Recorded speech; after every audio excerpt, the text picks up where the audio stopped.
Welcome to the Visualcast, coming at you from California. I'm your host, Alon Hammer, aka Rem. The Visualcast is a hybrid podcast where we sit down with some of the best, most interesting, and most exciting visual artists from all over the world.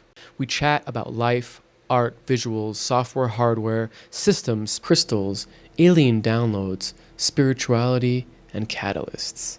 It's essentially a massive nerd out. But the guests also do a set where we dive into their computer and get an up-and-close look at how they make art, how they perform art, or really anything they want to share with us. It's been a busy summer for me. Amazing shows, a super nice break with friends and family, and I had the amazing opportunity to meet and connect with so many of the podcast audience members, which was extremely inspiring and powerful to me, and I'm so grateful for that. We are back to our regular weekly episodes, and we have some insanely massive guests coming at you in the coming weeks. For episode 25, we have the great and powerful Dániel Molnár, aka Function Store. Unfortunately, the first half of the podcast didn't record properly. Thankfully, to the magic of backups, it wasn't lost entirely. So please forgive me for the simpler setup without the bells and whistles, but the audio and visual is still intact, and the pretty visuals come back in the set portion. So for those not familiar with Dan the Man, Dániel is the developer of the extremely powerful Function Store tools, among many other workflow and visual enhancers. The Function Store tools is a collection of TouchDesigner hacks and tools that help improve workflows as well as manipulate the default behavior of TouchDesigner, a must-have tool for any TouchDesigner user. Dan is also a talented artist and musician and performs super inspiring audiovisual shows. Go check out his most recent performance, Sanity Check, on his YouTube, link below. I love Dániel, and his mind is fascinating to explore. After recording this episode, I was instantly a Function Store tool convert, and I haven't looked back since, so go download it now, link below. Like and subscribe, we are back, baby, so stay up to date with the coming guests. Without further ado, here's the Visualcast. The world is like a ride at an amusement park, and it's fun for a while. Some people have been on the ride for a long time, and they begin to question, is this real, or is this just a ride? And other people have remembered, and they come back to us, and they say, hey, don't worry, don't be afraid, ever, because this is just a ride.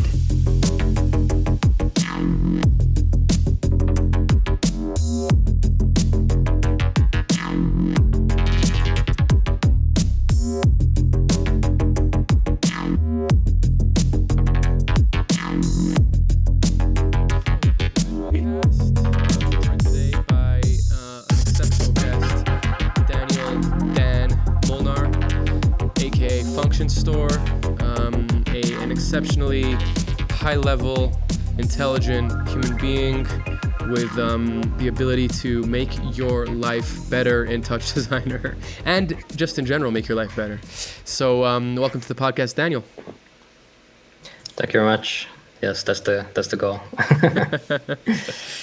Yeah, we first met when I was looking for a developer, and I actually I know who you were, but never had the chance to meet you, and then you awesomely came on board and helped me out on a project that was super helpful, and it was just great to work with you and kind of learn from you. Really, it's just a really nice experience.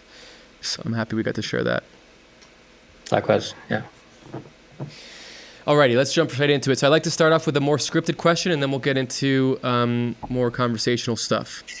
Dan the Man, the master of the functions and the bringer of simplified shortcuts and streamlined workflows. I should trademark that. You're a master developer and TouchDesigner guru, offering amazing workshops, trainings, and tutorials. You have made some spectacular art installations, and your current LEDPulse install is really massive and beautiful. You should be really proud of it. Your knowledge and expertise is so valuable, and your willingness to help out on projects is outstanding. Your contribution to the TouchDesigner community is completely in line with the ethos of the software, and it's extremely encouraging, inspiring, and elevating that you continue to support and develop such powerful tools in such a great way. So to start things off, as a developer, what drives you to make these type of workflow tools that make so many people's lives better and simpler? Yeah, that's an excellent question. Basically, annoyance maybe, because Frustration. yeah, yeah, because like TouchDesigner is such an amazing software, but at the same time, there's certain things that annoy me. I don't know if that's the right word, because I love it obviously. Frustration, maybe. Yeah, frustration. Yeah. And then if I realize something that can be easily improved, I just cannot stop myself from implementing that in TouchDesigner. So there's things that I do daily, like 100 times, that take 3 clicks, and like even opening a right-click menu or something like that. And I literally do it 100 times a day if I'm like very actively working on a project. And then I'm realizing like, hey, you can actually modify TouchDesigner inside TouchDesigner, which is amazing. And then I just do it. Sometimes even drop the project I'm working on, and I just develop the tool, because I cannot stop myself from that. So yeah, that's when a night session, like a working day, turns into a full night owl situation of, okay, shit, I just spent 3 hours, 5 hours working on this tool, and now I have to make up the time. But it's I think that's my way of giving back to the community and humanity in general. Like just like preventing people from getting carpal tunnel syndrome is what I've been attributed for a lot of times. And things like that. It's just making TouchDesigner a little bit friendlier in some aspects. Yeah, well, you do a great job at it. And I love that, some people, I have a good friend of mine, Spencer Sterling, I don't know if you know him, but he introduced me once to AutoHotkey. Do you know AutoHotkey, that like software? For sure. So he made like 50 or 60 hotkeys for Notch, where it's like a one button does like, clicks a menu, goes down 10, goes up 1, goes up 10, and it like finds the right thing in the menu. And it's like, when he showed it to me, I'm like, wow, that's like pretty impressively time saving, but also like you spent all the time to do that, But it's really impressive when these type of tools can be developed. And people don't realize that the beauty of TouchDesigner really is that it's customizable software. Like, besides for it being obviously an amazing environment that we all love and make beautiful art in and have custom media server capabilities, it's also open-ended in the way that you can kind of customize and add anything to the interface, the UI, custom nodes. I think people like almost in a way overlook that, of like, oh, I can make such cool things in TouchDesigner, but you can also make TouchDesigner much cooler. So it's really cool. And you definitely, I'm going to admit it, I don't have your tool plugged in yet. I did have, because I know this is like kind of embarrassing for me to say that, but I did have your, I know, I did have your, because they used to be like individual modules at some point. Some of them, like, right? Like you had the op tools, like I think. Two or three elements are individual, and there's not like, I think like something 20 or 30. I don't even know. There's now a lot of add-ons. But I actually plan to refactor the whole toolkit so that people can choose individual elements if they want to. That's smart. That's smart. Yeah. That was kind of my hesitancy of like getting the new one, because it was like, I have to like, I mean, it's like a silly hesitancy, but it's like, if I want to install something into TouchDesigner and now it's like custom, if I'm not going to use it, then I'm like not going to want to do it, right? So like you had that really awesome auto shortcut thing where it's like, instead of having to type abs frame, that I have and that I use pretty often. So yeah, I mean, please, it's nothing personal. I'm just I'm also one of those people I'm so lazy that I might even be so lazy to make my life simpler. You know what I mean? I know this very, very well. Like, you know what I mean? I always try to convert people into using the toolkit and the toolbar. And yeah, this is like a common feedback of like, I'm just too lazy to actually do it. But I'm like, hey man, if you actually just 2 clicks, 1 hour learning the toolbar, like the capabilities of it, because actually It'll save you the so much whole time. idea behind it, the whole idea behind it is that you don't have to learn a new system. It's built into TouchDesigner, like it's literally just a toolbar, and it's just clicking some things on the toolbar and maybe holding Alt or Control to Alt to summon some other control. function. Like Tommy's RayTK, like always gets me with the double click Alt right menu. I'm like, I hate it. He has a really nice thing where you could just dock it into the side, which makes it a lot easier. But yeah, it's like whenever, and that's the same thing with hotkeys. Like, I know a lot of people that have like they'll have on their mouse, they'll have like a Control Z button, but it's like my muscle memory is so like decade of Control Z, Alt whatever, that it's like to learn or to unlearn a muscle memory thing, it's almost like more work. But that being said, like regardless of hotkeys, like having just functions that make TouchDesigner better or quicker, that's like super valuable. And don't be like me. Go get function stores taskbar. Yeah, actually, AutoHotkey was one of the inspirations for the hot strings that you mentioned, like using, for example, #80 to type appstime.second. It started out as an AutoHotkey extension, and I was like, hey, I can just do it in TouchDesigner. And also, a few days ago, I was working on an AutoHotkey script because now I just bought a tablet as like a second screen. Nice. And I'm using it only for TouchDesigner documentation. Only that's the only thing that I'm putting out on it. And I was writing a script that when I was writing a script that when I plug it in, it automatically opens Firefox and the TouchDesigner documentation on that screen. Nice, that's awesome. I love that when you plug it in. There's another one that I use really often in Magic Box in the studio.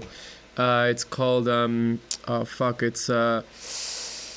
It's like an interface with hardware and OSC and different things. It's called so the C. Oh my god, I can't remember the name of it. It's such a annoying name. It's okay, it will come to me. But it's great. It's like it has like a web GUI and it can do like HTML, and it talks like all the hardware we have in the truck with like their APIs. And then, so I can have like a button to like turn on the LED servers, and I can have a button to like launch TouchDesigner on another server. It's very, very nice. And it talks to the Stream Deck as well. Companion. It's really good. Companion by Bitfocus. Highly recommend it. You'd love it. Because it's like, it has like built-in APIs to like hundreds of different interfaces and hardwares and also softwares. So you'll love it. It's a good one. Anyway, so I want to go back a little bit to little Danny. And you grew up in Budapest in Hungary, is that right? Yeah, that's correct. I love Budapest. One of my favorite cities when I was a teenager. Like young adult, I went like probably like 6 or 7 times. I even went to Budapest when I was in the army. I like faked that I had family that I needed to go visit in America because I was like half American, so I can kind of like fake that. And then I took a trip to Budapest and couch surfed and went snowboarding. It was awesome. Snowboarding in Hungary, really? Yeah. Isn't that crazy? Like it's not really a known place for that, but it was just like it was super cheap. And it was like, I had this week to go somewhere, and I'm like, okay, where am I going to go? And I had some friends already, so I was just like, okay, I'm going to go to Budapest. And I did like a snowboarding school. It was like a 3 or 4 day snowboarding school. It was awesome. Not crazy runs, like not a big mountain, but it was good enough to learn. Our tallest mountain is like 1,000 meters. So yeah, it wasn't very high, but it was like. It was like must have been like 2 hours or an hour and a half outside of Budapest. Like, I don't remember if it was like to the east. I don't remember where it was exactly, but it was like probably to the north. It was probably like the only mountain that has snowboarding or whatever skiing in Hungary. So you grew up in Budapest, such a cool place. Please tell me a little bit about growing up there, and you went to school there as well. Did you study technology or like art? Like, what did you study in school there? Yeah, I studied like for like high school. I was like English specialization, and then for university I was studying electrical engineering, and I finished with a master's there. And yeah, I also worked 7.5 years in the industry. So Wow. yeah, I have a huge electrical engineering, like engineering background. But yeah, at the same time, I was always doing music and playing in Yeah. bands, and I've been basically producing for around 15 years and playing the guitar for 20 years or so. Amazing. If you can see behind me, there's like a bunch. So yeah, collecting and playing guitar is it's a thing. Yeah, Dan has an amazing musical project called Function Store as well. Definitely check it out on Spotify and SoundCloud. It's actually really good music. I really enjoy listening to it. Thanks. Nice. Yeah, I definitely want to talk about that as well. Like, you know, what the inspiration for you was there. Were you kind of, do you come from some sort of creative background? Like, is your family, is there any creatives in your family, or what kind of, you know, it's kind of a double question, but like what introduced you to music and being creative, and also what made you want to go study something, completely different, like electrical engineering? Yeah.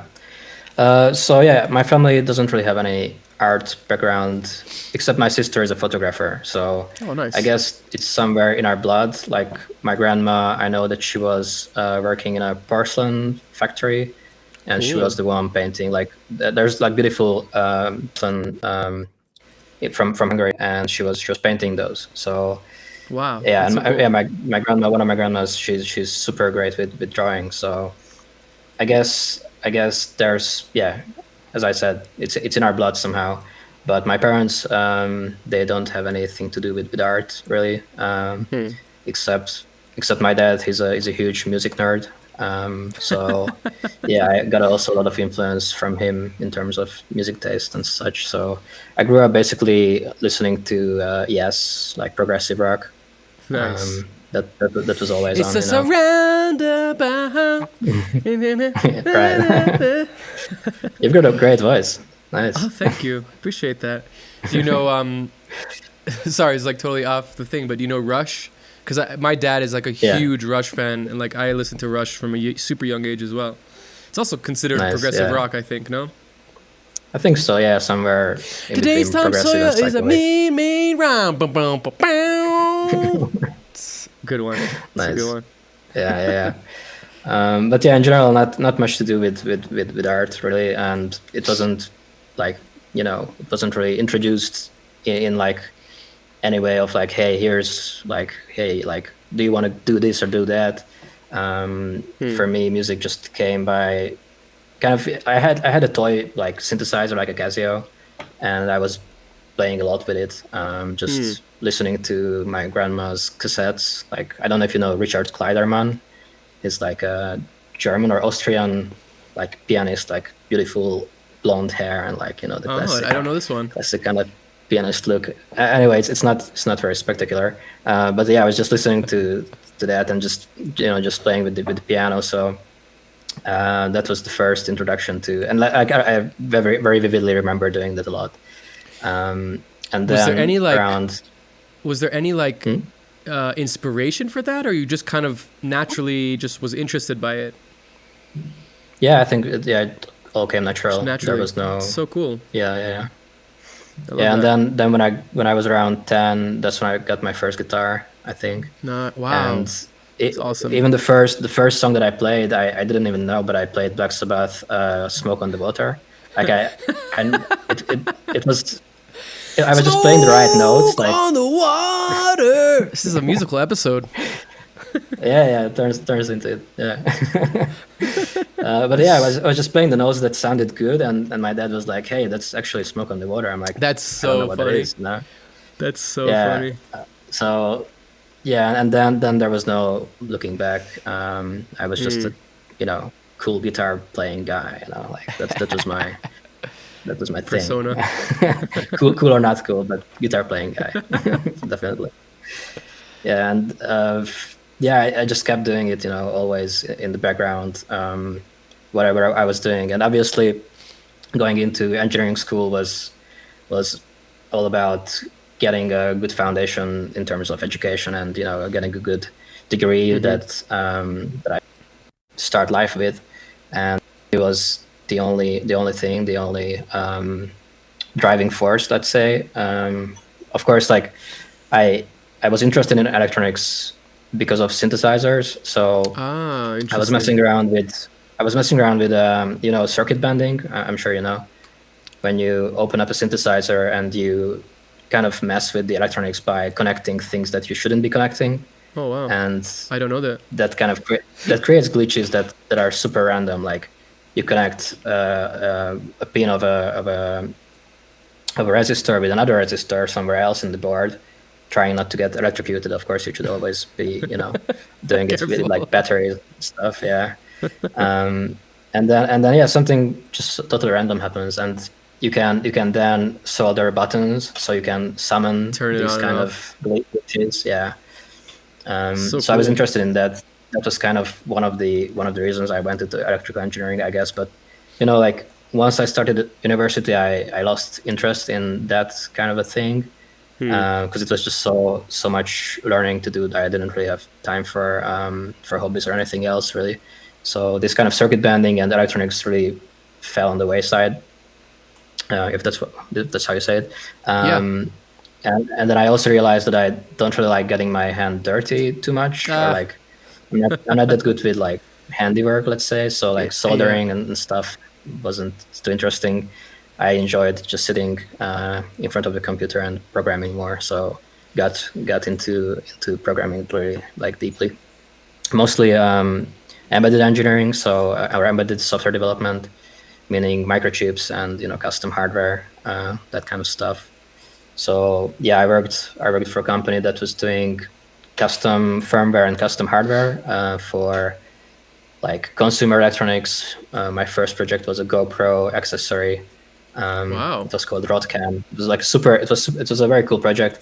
It was basically a kind of a fishing rod, like a very long rod, and on the end of it, a contraption that could turn around with propellers, and it was housing a GoPro that you could turn around. So it was basically like a crane that they use in festivals almost. Yeah, but like with the crane, it's at festivals, it's like a super heavy thing. You need some construction for it, and this thing was kind of a replacement for that you could just walk around with a huge pole, a huge like rod, and like almost like a drone, but on a rod. Right. So right. That's so cool. Yeah, that was a very, very nice project, and lots of automotive stuff.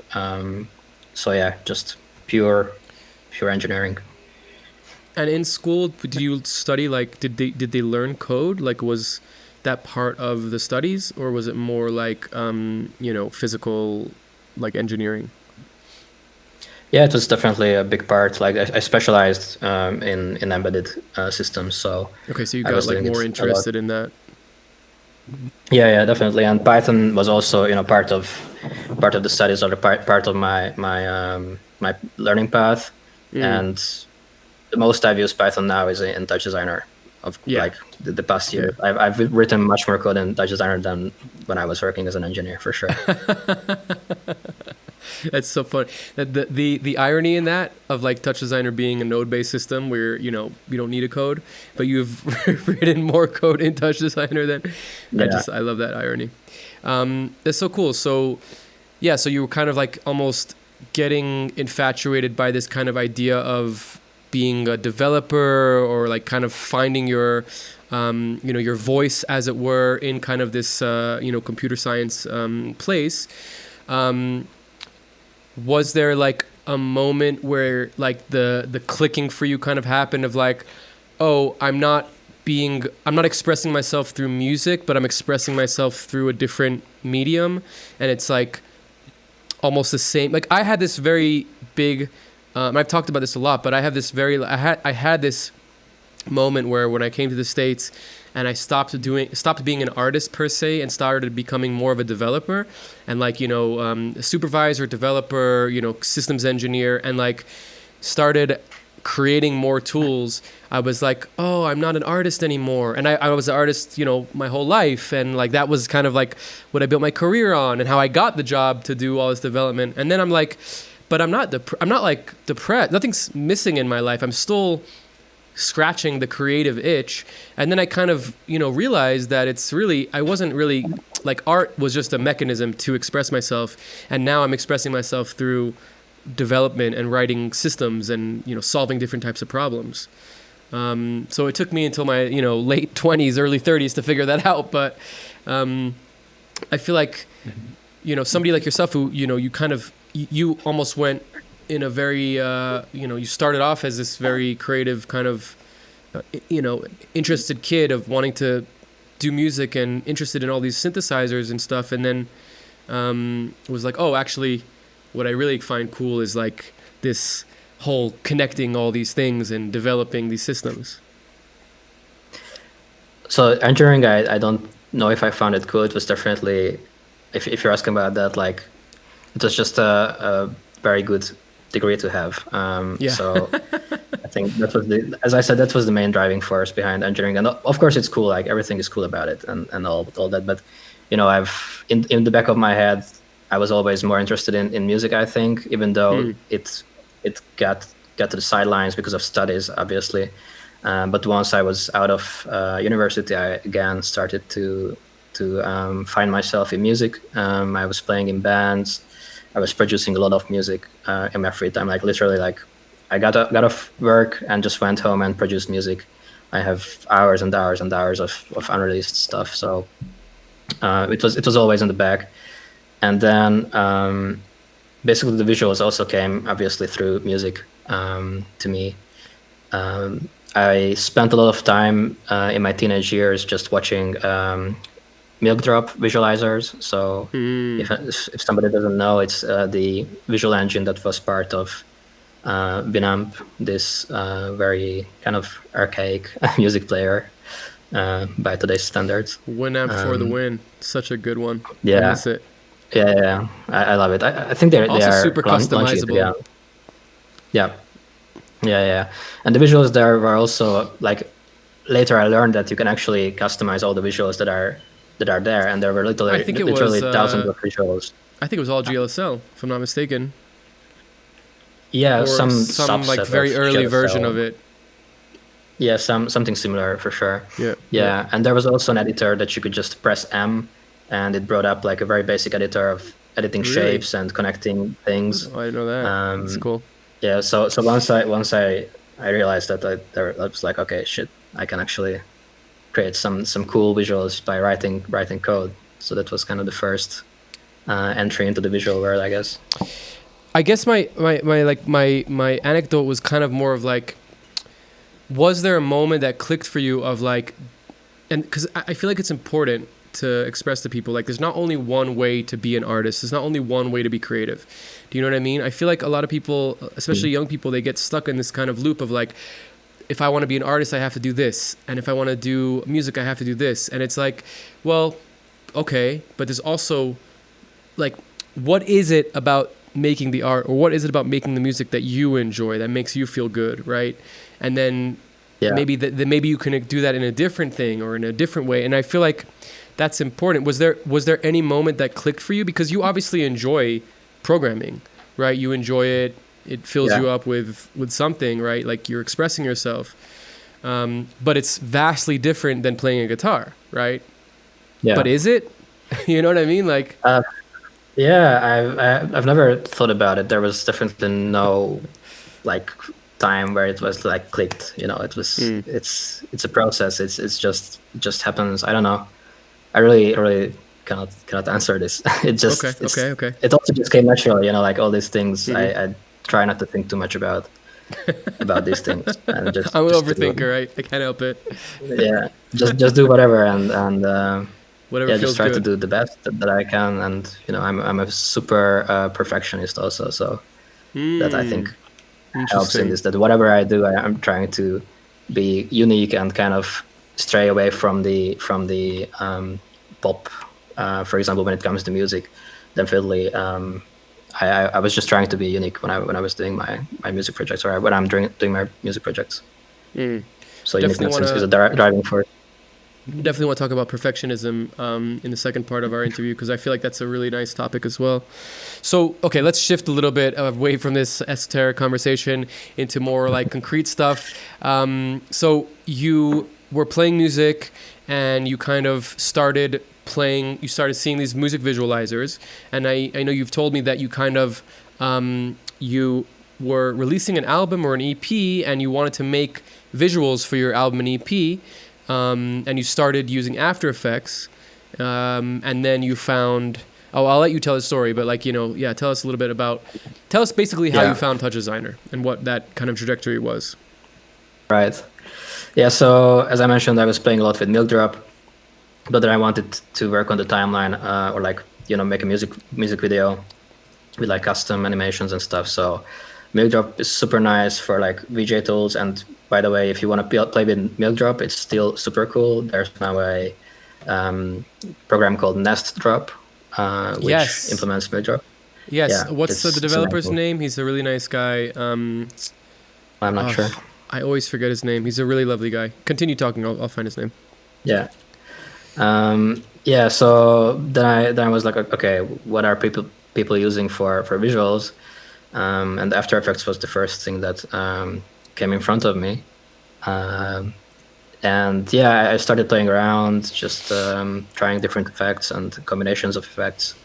And I made 2 visuals for my LP. And the reason that I switched away from After Effects was that one of the visuals took me like 3 days to render, and it was melting my laptop, and it was just awful. And it was a particle system, so obviously After Effects is not the best made software for particle system simulations. No. Yeah, so I was misusing it, but that's when I started researching into other programs, and I actually used V4 in 2014, I think, also for a music video for one of my songs. So I had some introduction into node-based programming through V4, and obviously I was interested in Max also a little bit. So you mean VVVVVV? Yeah, V. Okay. Like the okay. V4. V4. Okay. Yeah. It's the European way of saying it. I guess so. Yeah, I think everybody says it because just saying V is like. I like to say V. Yeah, same. It sounds much cooler. Yeah. So I had some like experience, let's say, with node-based programming, but I had never heard of TouchDesigner before 2020, when the pandemic hit. I had a note, like a list of software, like a visual, like programs that I wanted to check out for visuals, and TouchDesigner was one of them. So when the pandemic hit, and I think we should probably talk a bit more about that time, because I think that's the most defining for my visual kind of path. Really, the pandemic time. Interesting. Yeah, but yeah, that's how I found TouchDesigner. It was just a list of software that I wanted to check out once I have some time, and once I'm done with my visuals for the album. And yeah, I found it and never looked back. Yeah, it's one of those amazing softwares that you find, and I know so many people that find it, they try it, and then they're like, I'm never touching this again. And then 5-6 years later, they come back and they like fall back in love with it, you know? For me, it was not like that at all. For me, it was just like right away. It was just like, okay, this is the shit. Like, I want to learn everything about this. And I just had on Jack Hurley, Anti-Alias, and he also has like a great TouchDesigner story. It's just one of those. It's like one of those things that you kind of like if it's filling a niche for you, or if it's filling like a thing for you, it clicks so well, you know. Like for you didn't want to render, you wanted to make audiovisual stuff, and yeah, there's other things out there, you know, there's other softwares out there that do a lot of this kind of stuff, but TouchDesigner is so, the way that the environment is built, it's so open-ended that like once you finish the thing that you're trying to do, you're like, oh, I can actually do anything else in this thing. It's not like just for visuals. It's not like just for audio-visual synthesization. It's not just for me. It's like so many things. Just such a great environment that I really love it. And it's always fun to like find other people that love it so much as well. So really interesting. And you want to talk about the pandemic a little bit and kind of what started that? Yeah. Sure, go for it. Please share with us. Yeah, basically, before the pandemic hit, I moved away from Budapest, and currently I'm living in Berlin. It's been almost 5 years. Yeah, so I Berlin, moved to yeah. Berlin. Genau. And I moved here because I wanted to open up my own studio, basically, or like, steer more towards the music scene or the music world. And the obvious choice was Berlin. I had some friends here. I had a friend who already had a band, and the second day I was here in Berlin, I was already rehearsing with my friend, playing bass in his band. Like before the pandemic, the plan was that I get into the blood flow or like the bloodstream of the Berlin music scene a little bit more, and slowly build up my own studio or like more my own like producer practice, let's say. Because I used to also produce for some friends' bands back in Budapest, and I always got good feedback. So I was like, okay, I'm bored of being an engineer. It's not really my real calling. I felt like, so that's when I made the move to Berlin. I think it was the best choice I've ever made, obviously. Nice. And then, because of the pandemic, I couldn't do any of the music stuff. Like we couldn't play live shows. Did you move to Berlin like right at the beginning of the pandemic? Like right before? Yeah, basically like 3 or 4 months before. Before the pandemic hit. So interesting. Yeah, so I had a little bit of fun, and everybody was telling me. Great place to be stuck during the pandemic. Oh yeah, it is. Like before the pandemic, everybody was telling me like, hey, Berlin is cool, but just wait for the summer. It's gonna be even cooler. And I'm like, okay, well, let's see. And then summer came like 3 years later. But I'm really grateful for having made the move, because especially also the place that I moved to and the place that I'm still living in is kind of an artist collective, you could say. So right away, the first place I was dropped into, I was surrounded by artists and art. So even during the pandemic, even though we couldn't go to shows or we couldn't go to exhibitions, there was stuff happening in our house. So like, all my neighbors were creatives basically. So and cool. That also gave me a lot of inspiration, because I was still working as a software developer. I had to get some money, so obviously I didn't come here without a job. But yeah, being in this environment really helped to have a different view on what profession, but of what you can really do. And like I saw people making a living out of art, which I've never really seen in Hungary or in Budapest. So important. It was something really foreign to me that there's an art world out there and people are actually professional. It was a huge thing, I think. Being stuck here, I just was doing visuals instead of music. I was also a little bit burnt out from my own producing my own stuff. So it was a really good time to funnel creativity into some other means. Nice. Yeah. It's really that what you just said is so potent, being able to see how other creatives live and support themselves. Like that is so integral in like finding your own path, I remember this for myself, like when I was traveling in Europe. One of the times I was traveling in Europe, it was actually kind of after I already had started being a VJ, and like I already played. It was like my first time playing Modem and doing like a little Euro tour. But after that, I went to stay at a farm, Bjorn's farm. I stayed there with Rich, one of the designers, or I should say, one of the designers, one of the ex people in Modem, and Richard McKenzie, shout out. And I just like seeing how he lived his life and seeing how he like approached, making money and supporting himself and, you know, engrossing himself in this environment was so integral. And like I always, after that, I always kind of, and actually before that I was in Romania learning TouchDesigner, and I was with Paketa, and I learned from Paketa at his house, and like seeing how all these like Romanian guys like do all their, you know, they're all like independent artists, and it was just so, it really like flipped the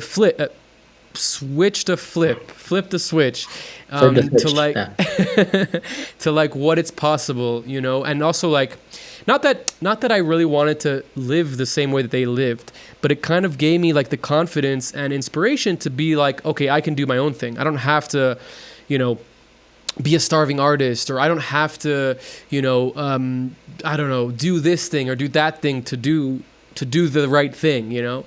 It was just very it's so, I think it's so important to have those examples, you know, especially when you're trying to figure it out for yourself, you know. Yeah, also getting support, I think, you know, like economic background has a lot to do with how people react to you leaving your fancy, like, let's say, comfortable software developer life, and hey, I'm gonna be an artist or something like that. I don't know. And you know, people's reaction are definitely different in Hungary or Budapest than in Berlin. Like in Berlin, everybody is an artist. Everybody at least has a friend, a very close friend who is an artist, who is struggling, who's trying to make it, and people are super supportive here. Yeah, that's I really am glad for the environment that I was and I am in terms of getting support and like getting pushed by people, and just people being confident in you, and it helps a lot. Nice. Was it a difficult move for you to leave? Did you live in Budapest your whole life? Like you didn't live anywhere else before that? Yeah, right. It was different. It was difficult, but also at the same time not, because I really wanted to. It's exciting. And it's also not so. It's not so far away, you know. It's 1.5 hours flight. So that's it. I visit very often. I visit every two months. I visit friends and family. So nice. I'm not so detached from my home. Yeah. Nice. That's nice. It's really like one of the big reasons we want to come back to that region of the world, is just like everything's so close. Like you have that, like in the States, we kind of have that, but like I don't have anybody to visit because I didn't grow up here or have family here. So it's like whatever. But if I lived in Europe, it would be really easy for me to fly back to Israel and like have so many friends in Europe. It's like I love that, having that ability. It's like a really nice thing to be able to you should move to Berlin. Be close. Maybe. I'm working on my German passport, so we'll see. Yeah. As I don't know if I should talk about it really, but it's almost pending. But yeah, I mean it's there's like laws for Jewish descendants that were kicked out of the Nazi Germany. So my grandfather was a born German, and then flee to Poland, blah blah blah blah, all the story. But yeah, so we are applying now. Like there's like a new. They instated it like I think 10 years ago, and they made it like a lot more accessible, because it was a very like niche thing, but now they kind of opened it up a lot more. So it's like you know, you just get a lawyer and pay, just like we're paying like I think 2,000 euros per passport, but we're doing like a bunch at once. So it's like so yeah, I think in 2 or 3 years I'll have a passport, and nice. I think you would have a very great base already in Berlin, even without having lived here, you know, like just hell yeah. Just by virtue of being in visuals, it's the best place to be, right? Definitely. I mean, that's like I think the beauty of Europe is like it's really wherever you are, it's so accessible, you know. So even if you're in another country, it's a 2-hour flight, 3-hour flight, where you just drive there, you know. It's I just love that aspect of it. And I kind of like, again, like we do have that in America as well, where you can just fly somewhere and it's a few hours, but it's way bigger, first of all. Like, you know, and like the way that it's spread out is it's just different. I don't know, it's a different environment. And also I think because I don't have the same like connections that I have in Europe, of like, you know, of like my whole life basically, you know, vacationing in Europe and making friends in Europe from being in Israel, it's like it's a different kind of thing. Cool. So really interesting how you kind of like found your way into Berlin lifestyle, and it seems like you're really living it up the way you should, which is great. And you know, making the best out of the pandemic is also really awesome. I also, you know, my career like catapulted during the pandemic, and it's how I got to America basically. You know, we also came in the pandemic, but you know, because of the pandemic. So it was very, you know, kind of got a lot of good things out of it, even though it was a very bad time for everybody, really. But it's a good thing, you know. It's a good thing to make light of bad situations. It's a good lesson as well. I think. Taking a step back and, you know, just having more time to think about your own self. I think it was, for a lot of people, very transformative, definitely. Being inside it was for me. Not definitely. having FOMO, you know, that was for me a huge thing. Especially Totally. being fresh in Berlin, you know, like there's so many things going on in Berlin, and I'm not the outgoing type of person, and I was trying to be, I think, at the beginning. So I was having also a lot of FOMO for sure. Hey, like people are going clubbing, but I actually don't like clubbing. I don't like. You don't like the Bernheim? Yeah, you don't go to the Bernheim? Nah, No, not the Bernheim. I've only been to clubs working. You know, like that's the only time I go to clubs. Of course. But you know, like not having to deal with FOMO was so freeing, and just nothing on my mind, no anxiety about things or like whatever is going on out there, you know, and just being able to fully dedicate your time to what you're interested in without any distractions. But obviously it was, all in all, you know, for humanity, it was, I think, bad, but individuals... Very bad, yeah. Individually, it was, I think, for a lot of people, very good, yeah. Definitely was like a moment of like self-reflection and like, you know, growth and like what am I doing with my life? Because everything's just crashing down. Yeah. And it's like not a personal crash where like, you know, maybe God forbid, like a family member goes or something, you know, personal that you have to like look at your life. It's like everybody's going through the same thing. So it kind of makes it, like you said, a little bit easier. There's no FOMO. But yeah, unfortunately, I think that, well, I shouldn't say it like that. It's really positive. Like it definitely is a net positive to humanity. It's just like so many governments and so many systems just became really fucked up post-COVID, and that's like kind of, I think, why we're in so many of this really strange territory that we're in now in the world, is kind of like, you know, we don't have to get into politics, but like, you know, just the way that governments did what they did and the way that they kind of like enforced the things that they enforced, it just changed a lot of the psyche of a lot of people. And you have the flip side of like the people that are like so awoke now to like the situation, right? Of like, like I see what they did and I'm never going to look back. But you have, I think, more people that are kind of like even more sheep now, like even like, you know, double down on being a sheep. And it's like a little bit scary, you know, like how much indoctrination there was. Yeah, I think it just revealed a lot of things, you know. These were always there. They were just not like summoned, let's say. They were not fully utilized, or like they were just in the background, and it's been always like this, just with a different mask, let's say. I agree. Which is why it's always strange to me that people were like doubling down on continuing to be submissive and like, you know, sheepish, where it's like, don't you see the wolf revealed the self? Like I knew it was a wolf the whole time, but now it's like actually there. But it's like, no, people are like, no, I knew it was a wolf, but now I'm like, I don't mind the wolf, you know? And it's like, oh, yeah, right. It's the wrong lesson, you know? But it's not people's fault. It's just, this is what I was saying before. It's like the some of the powers and the governments just were they took so much advantage of it. You know what I mean?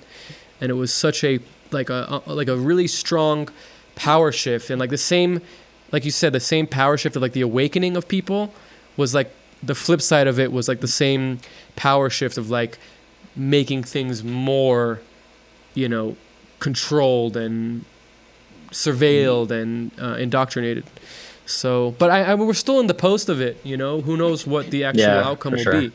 You know, we still, you know, these things take years, if not decades, to like really come into fruition. So let's see. Yeah, even though people forget that it happened, like I also sometimes forget that all this thing happened. So. But yeah, we are definitely feeling still the aftershock of it, and yeah, it's everything just changed, and we're in a new reality almost. But we even forgot that we're in a new reality. Totally. Well, because every fucking week something else happens, you know. You know, I mean, like now it's like there was like this. I don't know if you saw, but like Trump got almost assassinated. Yeah, this is like, you know, like every week there's something new. AI came out, you know, like all these things, like just so many things. How the wars is like. It feels like we got into like a simulation after a harem day, you know, like. Totally, like a simulation, and like somebody's clicking buttons and like events just happening, just like random events. Like a Sims like simulator game, or like something like that. Just, like you know, in Fortnite, like that. In Fortnite, they have like, you know, a new season every few weeks. You know, it's like a new season every few weeks. A new season is happening. It's crazy, really crazy. All right, well.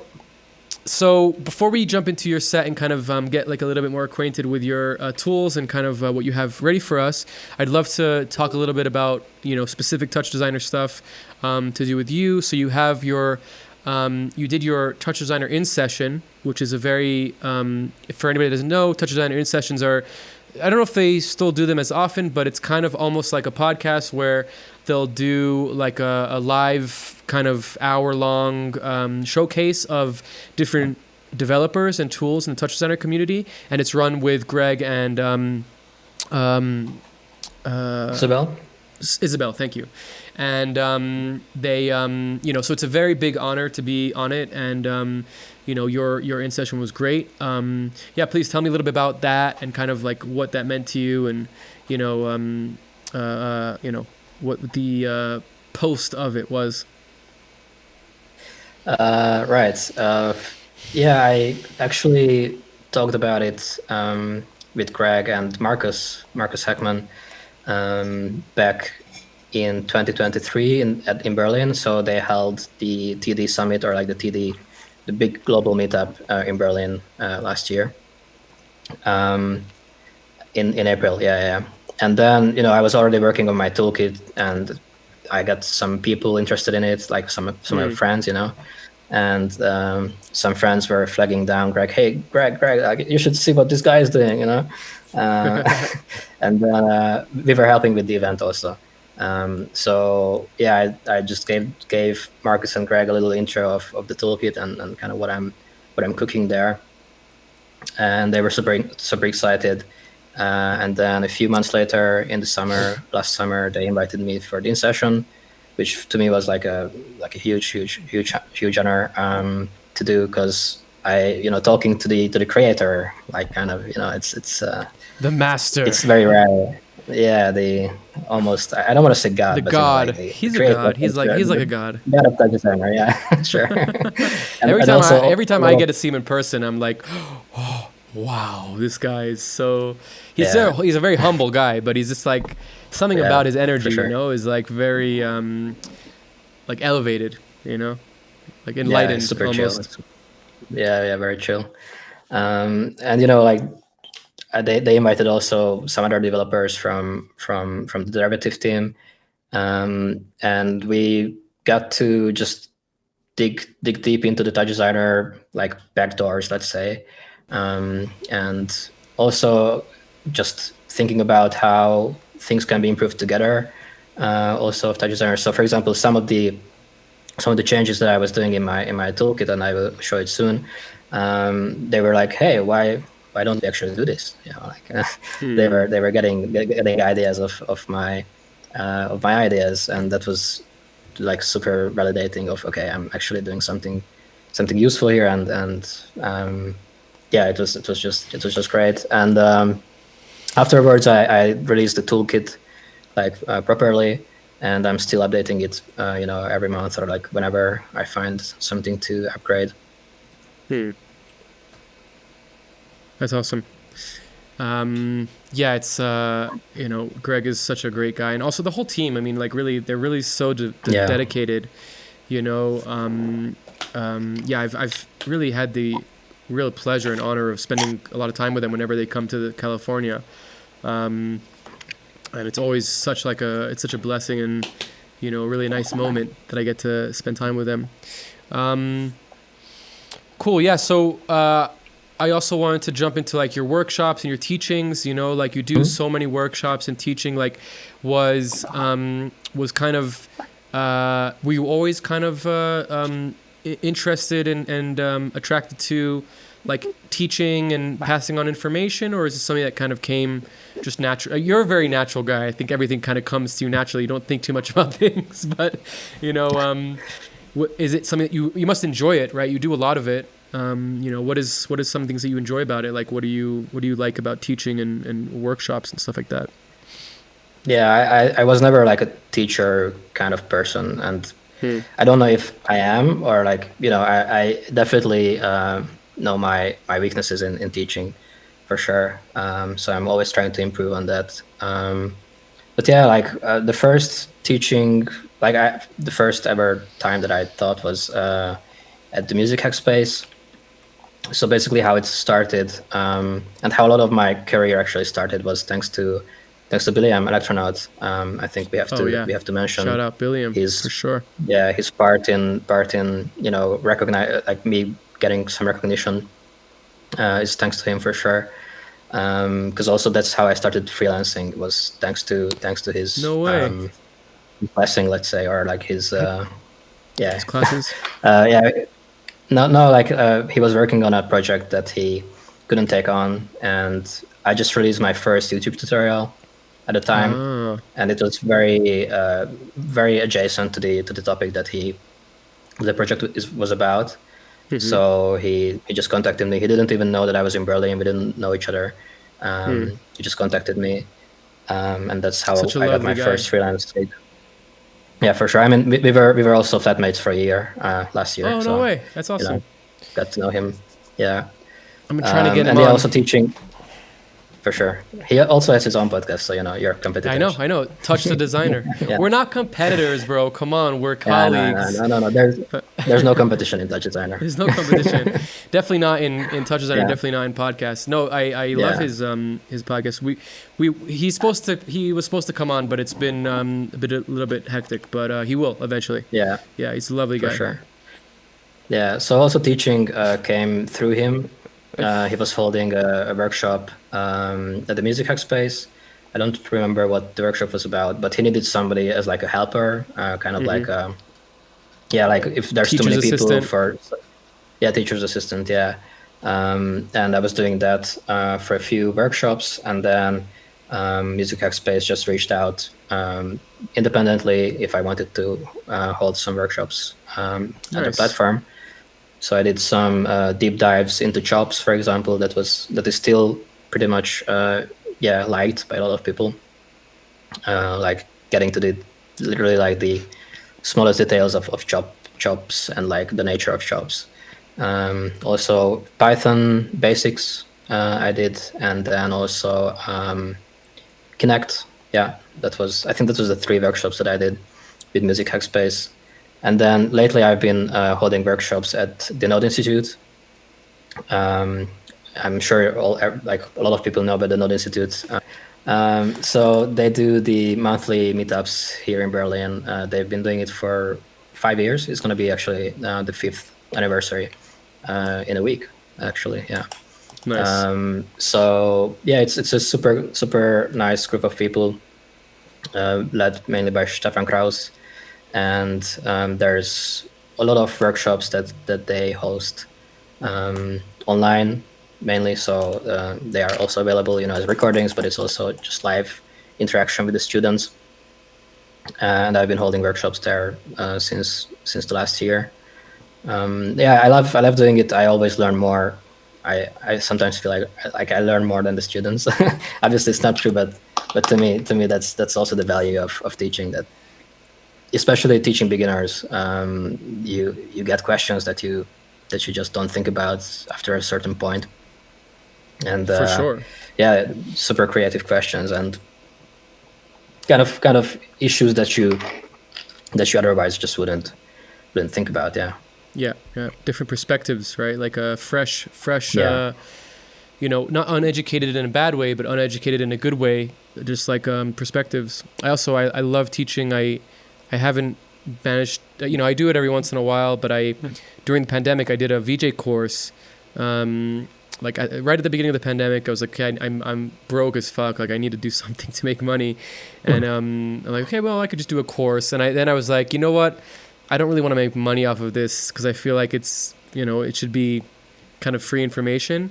So I charge like very minimal, like $50 for like a 12-hour course.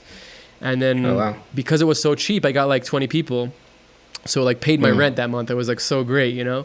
But it was just so fun, like to just impart information to people in such a, and people that are so hungry for it, it's like such a nice feeling. So yeah, I feel like, it's a huge benefit to teach. And if you can do it and you're patient with it, then it's a really nice thing to do, I think, for sure. Also getting to know to new people, and people come from all parts of the creative or non-creative field, and kind of the use cases that they want to use TouchDesigner for. It's always super eye-opening, and Totally. just getting to know their stories of like people coming from literally like industrial engineering or theater, and it's just all kinds of people somehow being interested in this amazing software. And there's so many things to talk about with them and about the software. So it's good to get to know new people. Have you had any opportunities to see like the fruits of your labor, like to see people, really starting their careers, or like, really elevating or flourishing from some of your workshops, like people that you stayed in touch with at all? Because that's really, it feels definitely. so good, I have some people who keep sending me thank you messages of like, hey, I'm still, still this course was, it changed the way I look at TouchDesigner, or like even some tutorials. Like this kind of feedback, it's so important. It's super inspiring to Totally. make a change in people's lives, because TouchDesigner kind of like, I'm not afraid to say that it changed my life, like obviously 100%. and if I can be of any assistance for other people for that to happen, I'm super glad to do that. I made some change in the world, kind of, so that feels great. That's a good segue to your tools and kind of function store and kind of what you've been developing and continue to support. Yeah, I mean, you kind of mentioned at the beginning, but I'd love to just like kind of poke a little bit more there, because I think that there's more there. Making, I speak to a lot of developers on the podcast, and it seems pretty clear that like most people have like a really strong want to like Tommy said it really well, of like he's making a tool so that somebody else can do something that he didn't even think that the tool can do. And like when that happens, he's like, oh, this is done. Like this is my goal has been reached, and it's different because it's like, RayTK is more of a creative tool, but like I think that it's a similar energy of like, you're making something so that people can have, like you said before, not have carpal tunnel and have a faster and easier way of using the software. Is there like, and again, I'm probably poking at the wrong place, but is there an ethos there? Is there something like some sort of agenda for you besides just for making people's lives better in TouchDesigner? Is there something deeper inside of you that is needed to either express, or like you said before, like just making a tool for yourself and then releasing it out? You don't have to release it out to people, like, so kind of, it's altruistic, but what is where is this ethos, and what is the inspiration behind this kind of idea? as I said, it's just that I got a little frustrated of some things, and I was like, okay, I'm sure that there's somebody else also getting frustrated, or maybe not. They maybe haven't realized that they use something hundreds of times, and then it just takes them so many clicks. Really, there's not much else to it, I would say. Of course, it's a very good showcase of my proficiency in TouchDesigner and Python. So that's that's always good to show off for potential clients, or like Right. getting hired for consultation or like consultancy jobs, stuff like that. But yeah, like the altruism is really just making people's lives and making people's TouchDesigner experience more fluid and more keeping them in the flow of creativity, and not getting stopped by having to do too many clicks. Of course, you can get away without using any of the tools or any of the functions that the tools kind of let you optimize. But I think also it's super important, at least for me, to have a very clean node base of a network. And the default way of working with TouchDesigner doesn't really help with that. And my toolkit is also kind of getting people more organized with their networks. At least that's kind of the philosophy behind. But if you want to get any spiritual remarks from me or anything like that, I'm not your guy. I really have to hit hard, huh? Yeah, for sure. Break the ice. I mean, you must feel. Yeah, I could try. You must feel a like a karmic aspect to it, even if it's even if it's less esoteric. It's just somebody calling, like sending you a message and being like, wow, your workshop really helped me. Wow, your tutorial really helped me. That's like, that is karmic. It's maybe a less spiritual aspect of it. It's more physical of somebody actually expressing it to you, but you're doing something for people and people are returning something for you. Getting a thank you and getting an inspiration is feels good, Definitely. I kind of believe in karma, so yeah, if we wanna say something that I do it for the karma points, I do it for the karma points. Yeah. The Reddit karma points, so that I can do bad things in return. Yeah, it's just a trade-off. That's so good. That's like a Bill Gates thing, like, oh yeah, I'm going to donate all these things so I can then make the world worse. Sure. Yeah. Oh man, that's funny. Yeah, I mean, it's like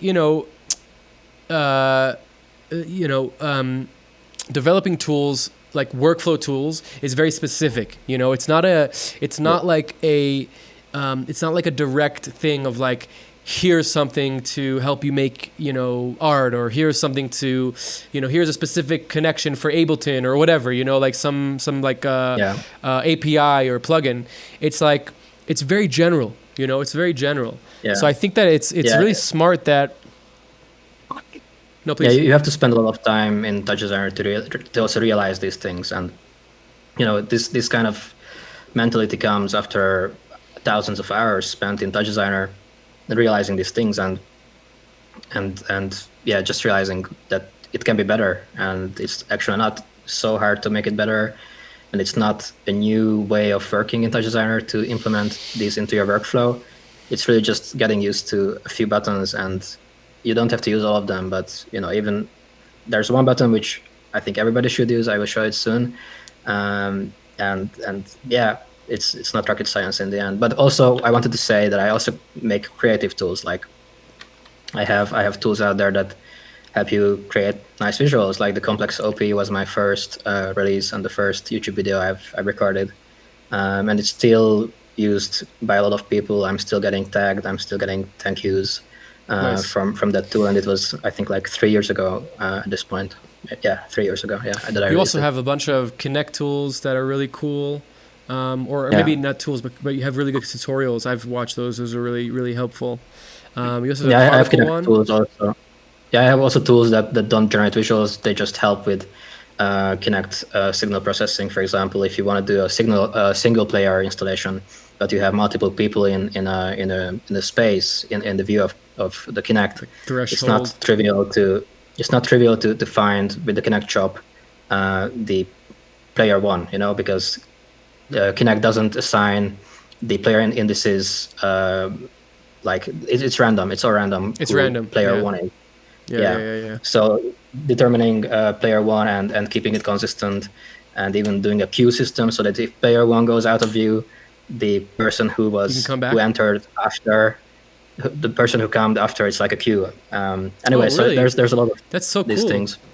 I didn't know that. Yeah, that's super useful. Super useful. Yeah. And it's so also like these kind of tools also came from working on projects and bumping into these things and generalizing the problem down to a tool. It's also a very specific way of thinking to release things for other people to use. Like you have to think outside of the box in a way that you have to put yourself into the shoe of a user, and that's what I do a lot of time, just trying to imagine how people are going to use my tools and being prepared for all circumstances. It's fun for me. I talk to some people and they're like, they hate, like they have amazing tools, but they're like, I'm not going to release anything because I hate like releasing stuff and just. What about it is fun to you, Daniel? What about it is fun to you? Can you quantify it? Like, what is it? Like supporting people. Okay, that's like one thing. Helping people, that's one thing. But what, like you just said, okay, it's fun for me to develop tools for people. Like, what is it? It's problem solving. It's future problem solving, because definitely you can release a tool and then a month later there's gonna be people coming, hey, like this doesn't work, or like like you should do this and that. And if you try to think about these things ahead of time, it's always very fulfilling to kind of it's kind of a minefield and finding your way around the minefield and diffusing the right mines. Kind of it's a puzzle. That's fun for me. It's like problem solving X or times X, like because it's like you're not just problem solving for yourself. You're not just problem solving on like problem A, you're problem solving on problem X, and it's like X times thousands of people or hundreds of people that are going to use your tool. It's like it's like the level, it's like the boss level of problem solving.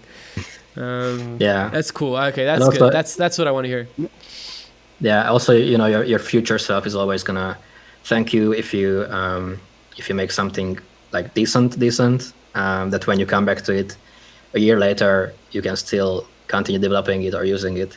And that's all this thinking helps me with that, and it's making me a better systems engineer or systems architect. Yeah. So it comes kind of full circle into engineering in a way. It's all connected. All right, so I think this is a good time to jump into your screen, and I'm going to let you take it away. I might ask a lot of questions and stuff in between, but I'm going to try and let you take it away. So take it away, Danny. Sure. Yeah. So I kind of want to start with the first tool that I released, which was the ComplexOP. The inspiration came from a XTAS tutorial. He used to make really good tutorials, but he stopped doing them since. But also he released all his Patreon stuff on his GitHub for free, which is super nice. What is this channel? XTAS? XTAS, yeah. Okay. It's like X. Oh yeah, I know XTAS. Yeah. So he had a tutorial about the premise of the ComplexOP, which is creating textures based on complex mathematics. So basically, starting with a simple UV space. So this is 0 to 1 on the X, which is on the red, and 0 to 1 of the green, which is the Y. And basically treating the X-axis or the red channel as the real part of a complex number, and then the Y as the imaginary part. And it's this number space that you can then transform into other kind of shapes. Let's see a complex inverse. If I center this, then we get this beautiful shape, kind of like a fractal. And then from this you can remap anything. So if I spout in my webcam, if I can do that, yeah, here I am. So it's kind of like a kaleidoscope effect or like a mirror effect, but a bit more unique. And then basically his tutorial was about, okay, that you can do this with the UV space, that you can nice that you can implement these functions. And I just looked into, okay, what functions can I use, and built everything into like a nice tool. Thinking about kind of like, yeah, navigating this field of, okay, what kind of parameters can I expose, or what is possible to expose from the GLSL code. And it was also a very fun experiment. And then this really kicked off my tool building like path, let's say. I really enjoyed making this, because also what is important about this tool is that it's kind of modular. And I also took inspiration from Tommy's RayTK, that his nodes are custom nodes and they work with each other and only each other, kind of. So if I put down another complex OP, I can mix these with like some mathematical functions. I mean, very simple ones like adding them or subtracting. So if I take the second output from these and pipe it in here, and I'm just gonna again remap my webcam image, I can put this into a complex inverse, and then I can add them together or multiply them, and then I get a different kind of shape going on. So these three nodes now work together as kind of their own modular system, similar to, I mean, very basic, but similar to Tommy's toolkit. So yeah, that was the first tool and first tutorial that I released. And it gave me a lot of insight into GLSL, like basics of GLSL and just basic tool building. Super cool. And figuring out a lot of things. Like I spent a lot of time. I don't even know how much time, but a lot of time figuring out these things. And it was a way of learning for me, creating a new tool set. Simple GLSL magic just built into a multi-purpose tool. I mean, you can obviously create this kind of kaleidoscope-like effects, and this is super cool and like psychedelic and whatever. But then you can also use this for instancing, for example, to affect your instances, or in feedback networks. So I have a lot of examples also, this being used, not just a remap tool, but in the loop, you know. So maybe I can show some example of that, where I'm doing some complex feedback. For example, this thing, which I should rotate, flip, flop, yes. So this is a super simple network, like a ramp, which actually doesn't do anything. It's a noise into a very simple slope, blur, displace, and then in the feedback loop you have the ComplexOP. So this keeps reapplying the same transformation to the input, and you get this super nice kind of fractally look. Super fractal, yeah, really nice. Yeah, and if I change this, I mean, it's kind of unstable, but you know, you can play around a lot and find kind of different settings or setups that produce different results. For example, this is also super nice. And again, it's very simple feedback that just by addition of this complex remap in the loop, you can create something very unique. And yeah, when I see people using the mirror effect, I'm like, okay, have you tried ComplexOP? Like, you know, mirrors are cool, but there's ComplexOP, which is a bit cooler in my opinion. It's more complex.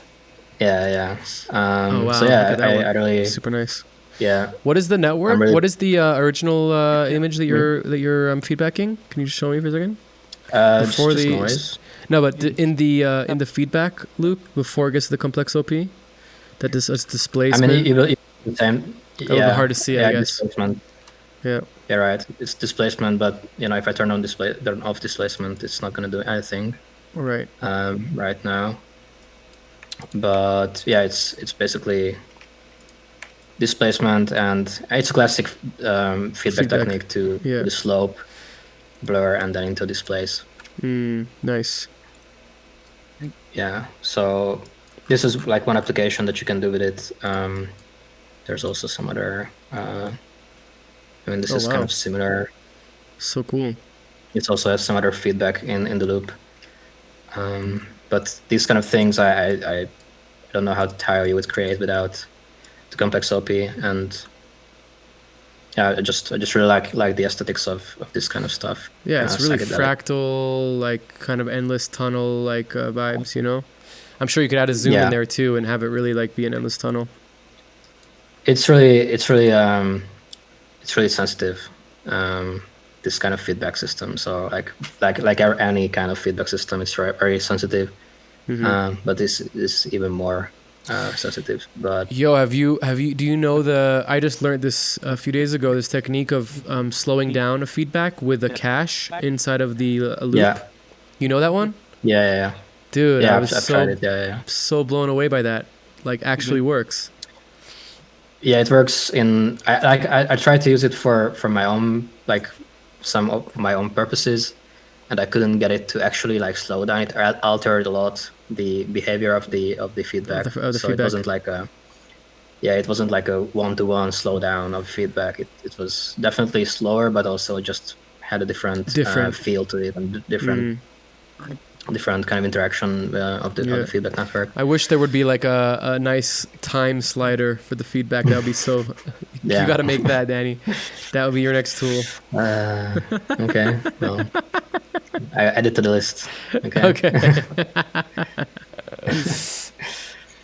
And then the next tool that I want to kind of show, because it was also again a huge step into the tool building, is the LayerSeprator, is what I call it.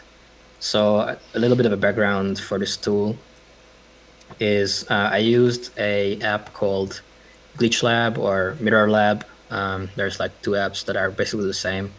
They are, I think, only on Android, and they are super cool generative image making apps. And one of the effects that they had, and this was before learning TouchDesigner, I was using that effect a lot, this LayerSeprator. I think they call it actually 3D topology in their app. And that was also actually, by the way, one of the reasons that I wanted to learn TouchDesigner or like build tools, because I wrote to the developer of that app. I was like, hey, this is such a cool effect, and you have so many cool effects, but I want to use them on my PC, in After Effects or wherever. And he wasn't so open to implementing them in any other platform. So when I got to learning TouchDesigner, it was one of the first things that I tried to recreate and like replicate, and went into like trying to like understand what they are doing in the app.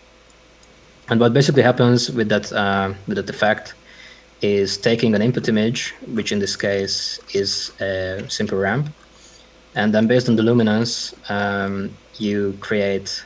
For example, we have right now 50 layers. I can have just 3 layers. I guess the threshold is not such, but I can define the number of layers that it gets exploded into, kind of. And then based on the luminance value, the pixels get assigned to a layer. So if I mix in everything, it's like a lot of like grids here. But only some of them are filled with actual pixels, like we can see, for example, here. So this was a very nice tool to learn tool building on, because it goes pretty deep. So this is when I started to understand more of like system building, or like building subcomponents and kind of compartmentalizing what's the word? Your your nodes, like collapsing your nodes into smaller bases, and also some basic scripting. So it goes like pretty deep into, like, in the end, like a GLSL, like a very simple GLSL code that is running. So simple. I mean, this is not just like the what you want to compare on. Like I just said, like luminance of the pixel, but it can be only the red channel that selects which layer, or like, this is just a selector for that. But in the end, it's just a threshold calculation. Like the same thing. Actually, I'm replicating the same thing as a threshold top. With the top. But because but I also got super into optimizing networks in this way. Because the things that I'm doing here are super simple. I'm doing the threshold. I had to figure out like how the threshold is built in TouchDesigner, the threshold top. And then I'm doing super simple, like multiplying with a threshold the color image, and some subtraction. So it's like super simple. But even doing this in GLSL, you could do this in composite tops and threshold tops and whatever. But it's just gonna be much more efficient if you condense it down to a single GLSL node, especially when you replicate n number over of them. Over again. So yeah. So that's how I can go up to 50 layers or more layers without much issue. So that's how I can very cool effect. Optimize it. Yeah, and like I love this because it's kind of like a depth map, but it has a unique look to it. And then based on the input, for example, if I okay, let's switch to another one. So it's all defined by the inputs, and right. Whatever input you put into it, it's just gonna give it some different feel. Give it some like different. So this is based layer. on. Yeah, so this is based on like also the ComplexOP here, as you can see, and it's just a lot of different layers that you're seeing here. It's also, you can also add like shadows and lighting, I guess, right? Because it's actual geometry. Exactly. Yeah. Cool.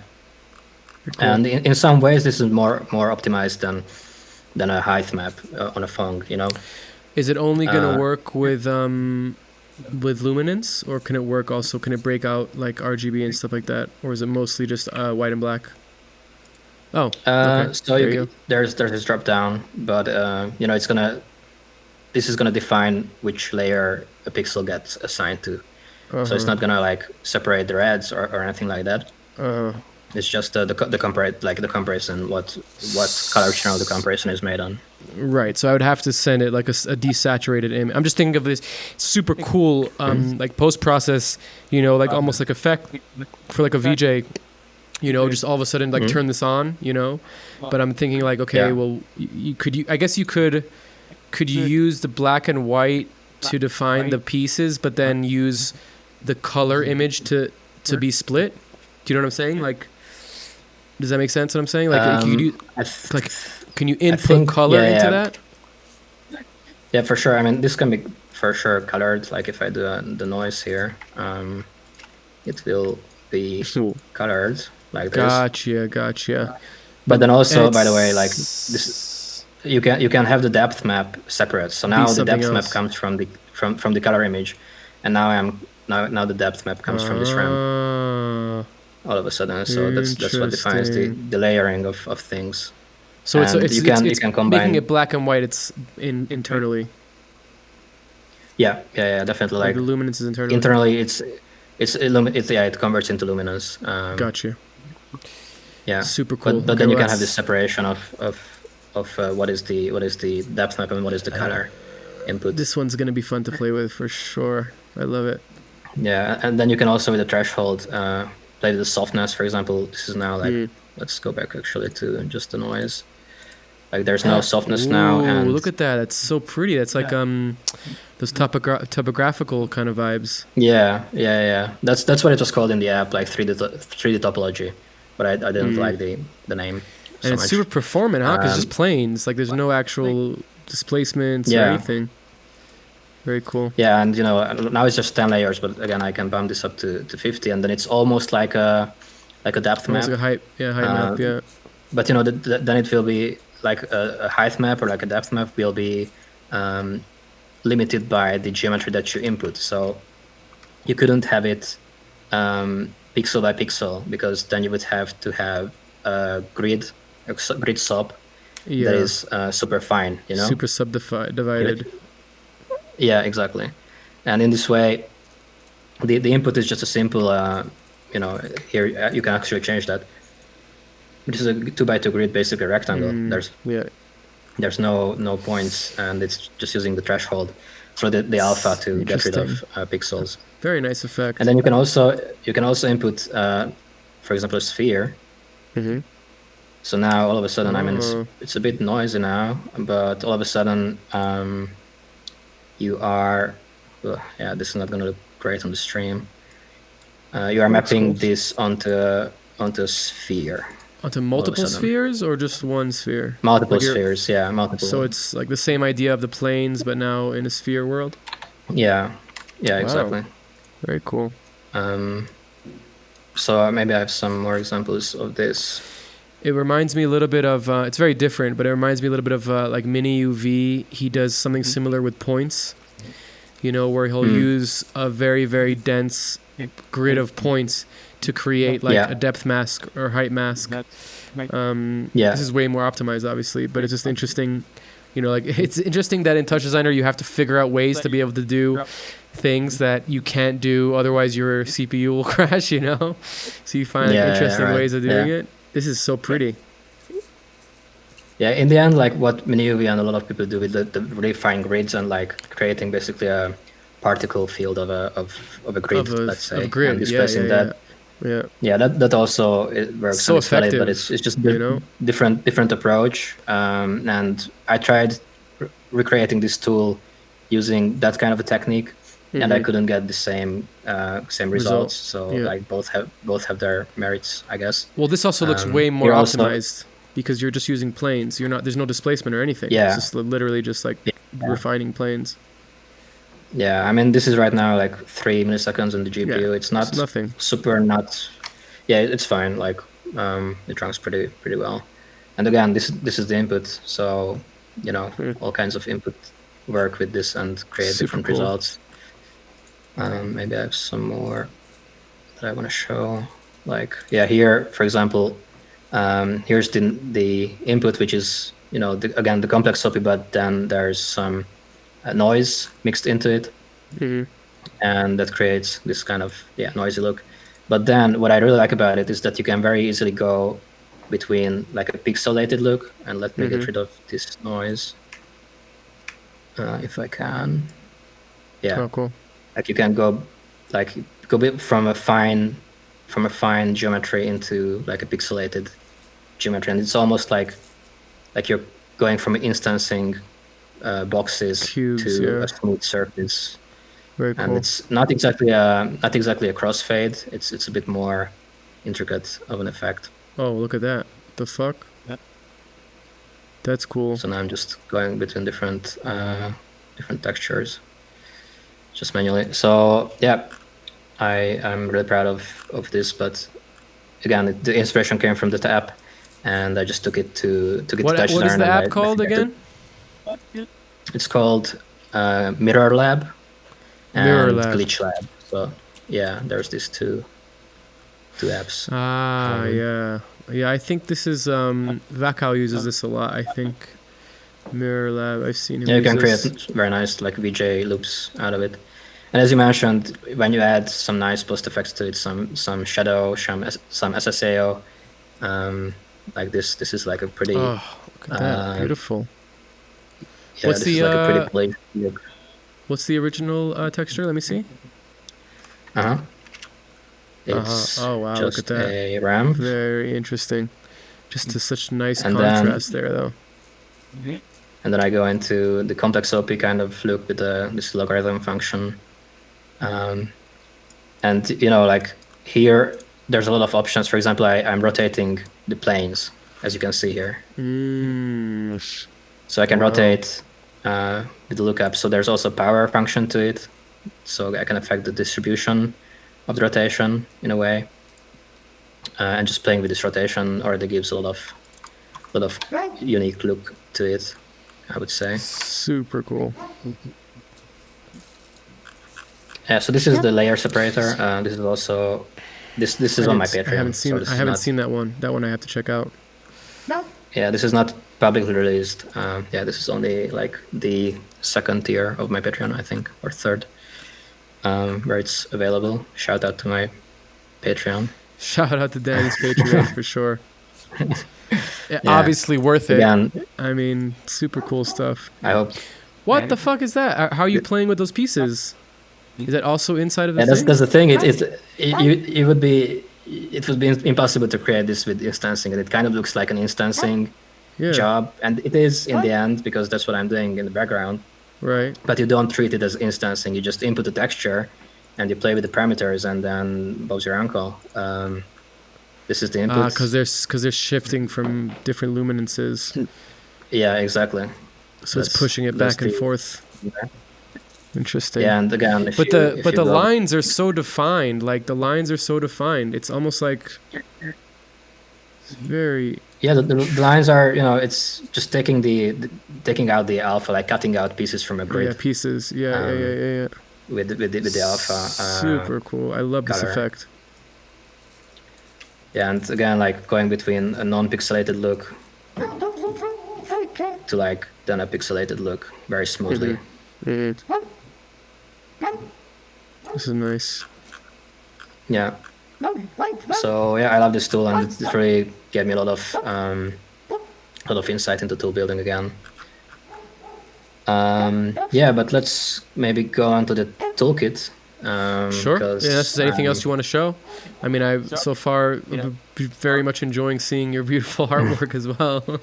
I have more. Let's I can show some more. Yeah, let's go. Yeah. If it loads, yeah, this should load at one point. Ooh, that looks intense. So this is a technique that I called instance trails. So basically, I wanted to create kind of like feedback trails, but in 3D. That was the goal, and I'm not the first one to do it, obviously. It's actually very funny, like building tools and coming to ideas. A lot of times, it happens without knowing that somebody else did it, and then by the point that you finish doing the tool, it's like, oh shit, somebody explored this. But well, now with Pops, I mean, this is also going to be this is kind of built in as well. Yeah, exactly. With Pops, this is going to be super easy. But in the end, it's also like what I'm doing here is here's the input. It's a point cloud of a head, and then there's this top instance cacher, which is like instance trailer or whatever. I create 20 layouts of it. So now if we look at this, it's like 20 times the same texture with a cache offset. So that's how we get like a kind of a trail of the instances. Interesting. And inside it's also again like replicator of a cache select, and then into like packing it into a layout. Like this, and then it's super simple concept, but the effect of it is, I think, super cool. And then obviously you can do this caching, these trails, not only on the position texture, but I'm playing a lot with the color texture also. So I have a separate cache for the scale also, and then the color. So that I can have these colors traveling independently from the position. It's instances, so the instances are doing it. But then how do you make sure that it's the same amount of points? Well, I guess because it's already defined based on that new texture that you're making. Yeah, like the depth so like when is like it's the same for all of them, and obviously the input is the same. The input is the same number of pixels. So it's like when there's no trails, they're just all sitting on top of each other, I guess. Yeah. Gotcha. Yeah, like if I make this, and that's also really fun that you can play with this, like kind of extending the trails on demand. Super cool. But yeah, this would be like the kind of non-trailed look, I guess. Yeah. Very nice. So I guess you can apply apply forces to those as well, I guess, right? Like on the actual SOP, the original SOP, probably. Yeah, it's not really. vectors? I wouldn't. No, I wouldn't. I mean, you can use. It's basically like a cache, like a texture cache. Right. So whatever it is that you're doing, it's gonna just be that. Like that offset of time for each slice. Yeah. And for what you do after it, like if you use it for forces or whatever, then yeah, that's cool. But I didn't. I also created this kind of fractal generator where you can define equations just in this little text field and try to find cool fractal equations, I guess. I don't know. I have some like presets that I can summon, I hope. Maybe it's better this way. There's a Julia. Do you know the burning ship? No, burning so. ship. There you go. This is a fractal. Fractals are fucking crazy, huh? Yeah, if you zoom out, like this is how it looks, and then like this is a fractal explorer, let's say. Can you zoom like infinitely, or is it? No, not infinitely. No, there's it's gonna hit the floating point precision at some point. Yeah, at one point. So yeah, I'm not doing any recalculation. I wanted to like get to the really bottom of it and like implement an actual like infinite fractal explorer, but that's gonna be super hard. So like this is kind of the limits of it. You know, I didn't get these from a book. I just randomly, okay, what if I put a complex sign inside a complex square? And what happens? And then somehow it worked if I use it as a Julia fractal or like generated as a Julia fractal. And then, you know, there's all these iterations that you can very quickly explore and change the values of. So this is quite fun. You can find really weird things, and this is cool. But this is also cool. There's a cross that I found, a burning cross. I called it. There you go. Whoa. Yeah. I basically found a new fractal. There you go. just with this tool. Jesus fractal. Jesus fractal, yeah. Yeah, so yeah, this I think I also released this on my Patreon. Kind of like nice. A fractal explorer. Connected to the ComplexOP complex number paradigm. And there's like a few more that I did, like my first Instagram post ever. It's really interesting to see my kind of first output, let's say, of TouchDesigner. And it comes from the GLSL course of Fanta. I really recommend checking out his GLSL workshop on YouTube, but also on the Node Institute if you want to get more in-depth with his GLSL knowledge.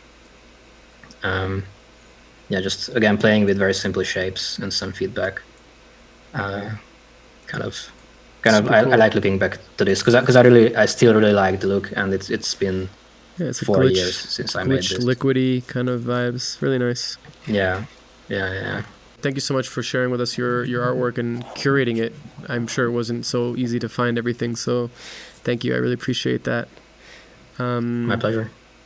Yeah, let's jump into the Function Store Toolkit FST. Yes.